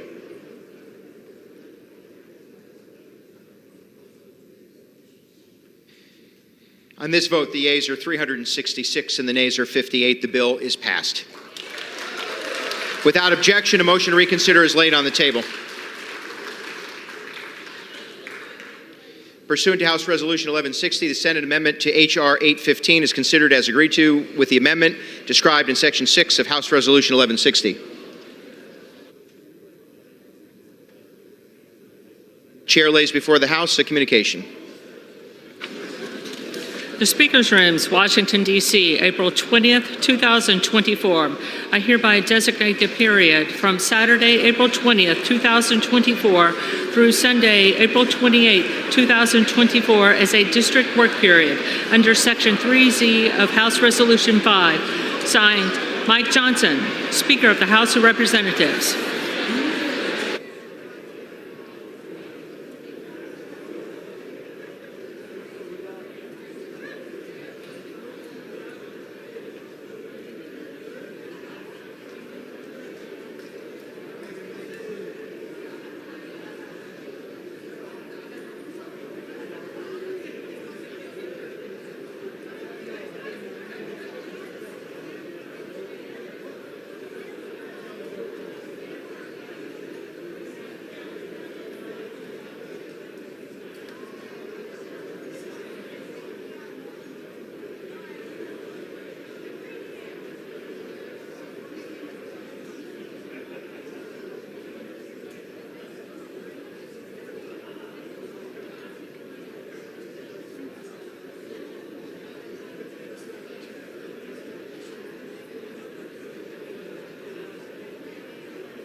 For what purpose does the gentleman from Florida seek recognition?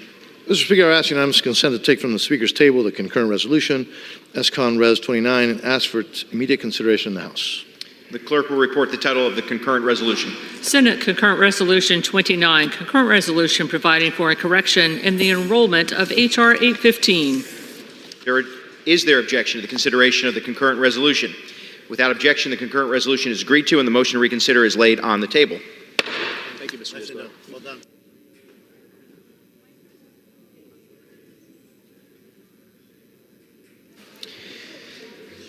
Pursuant to Section 3Z of House Resolution 5, the House stands adjourned until 10:30 a.m. on Tuesday, April 23, 2024.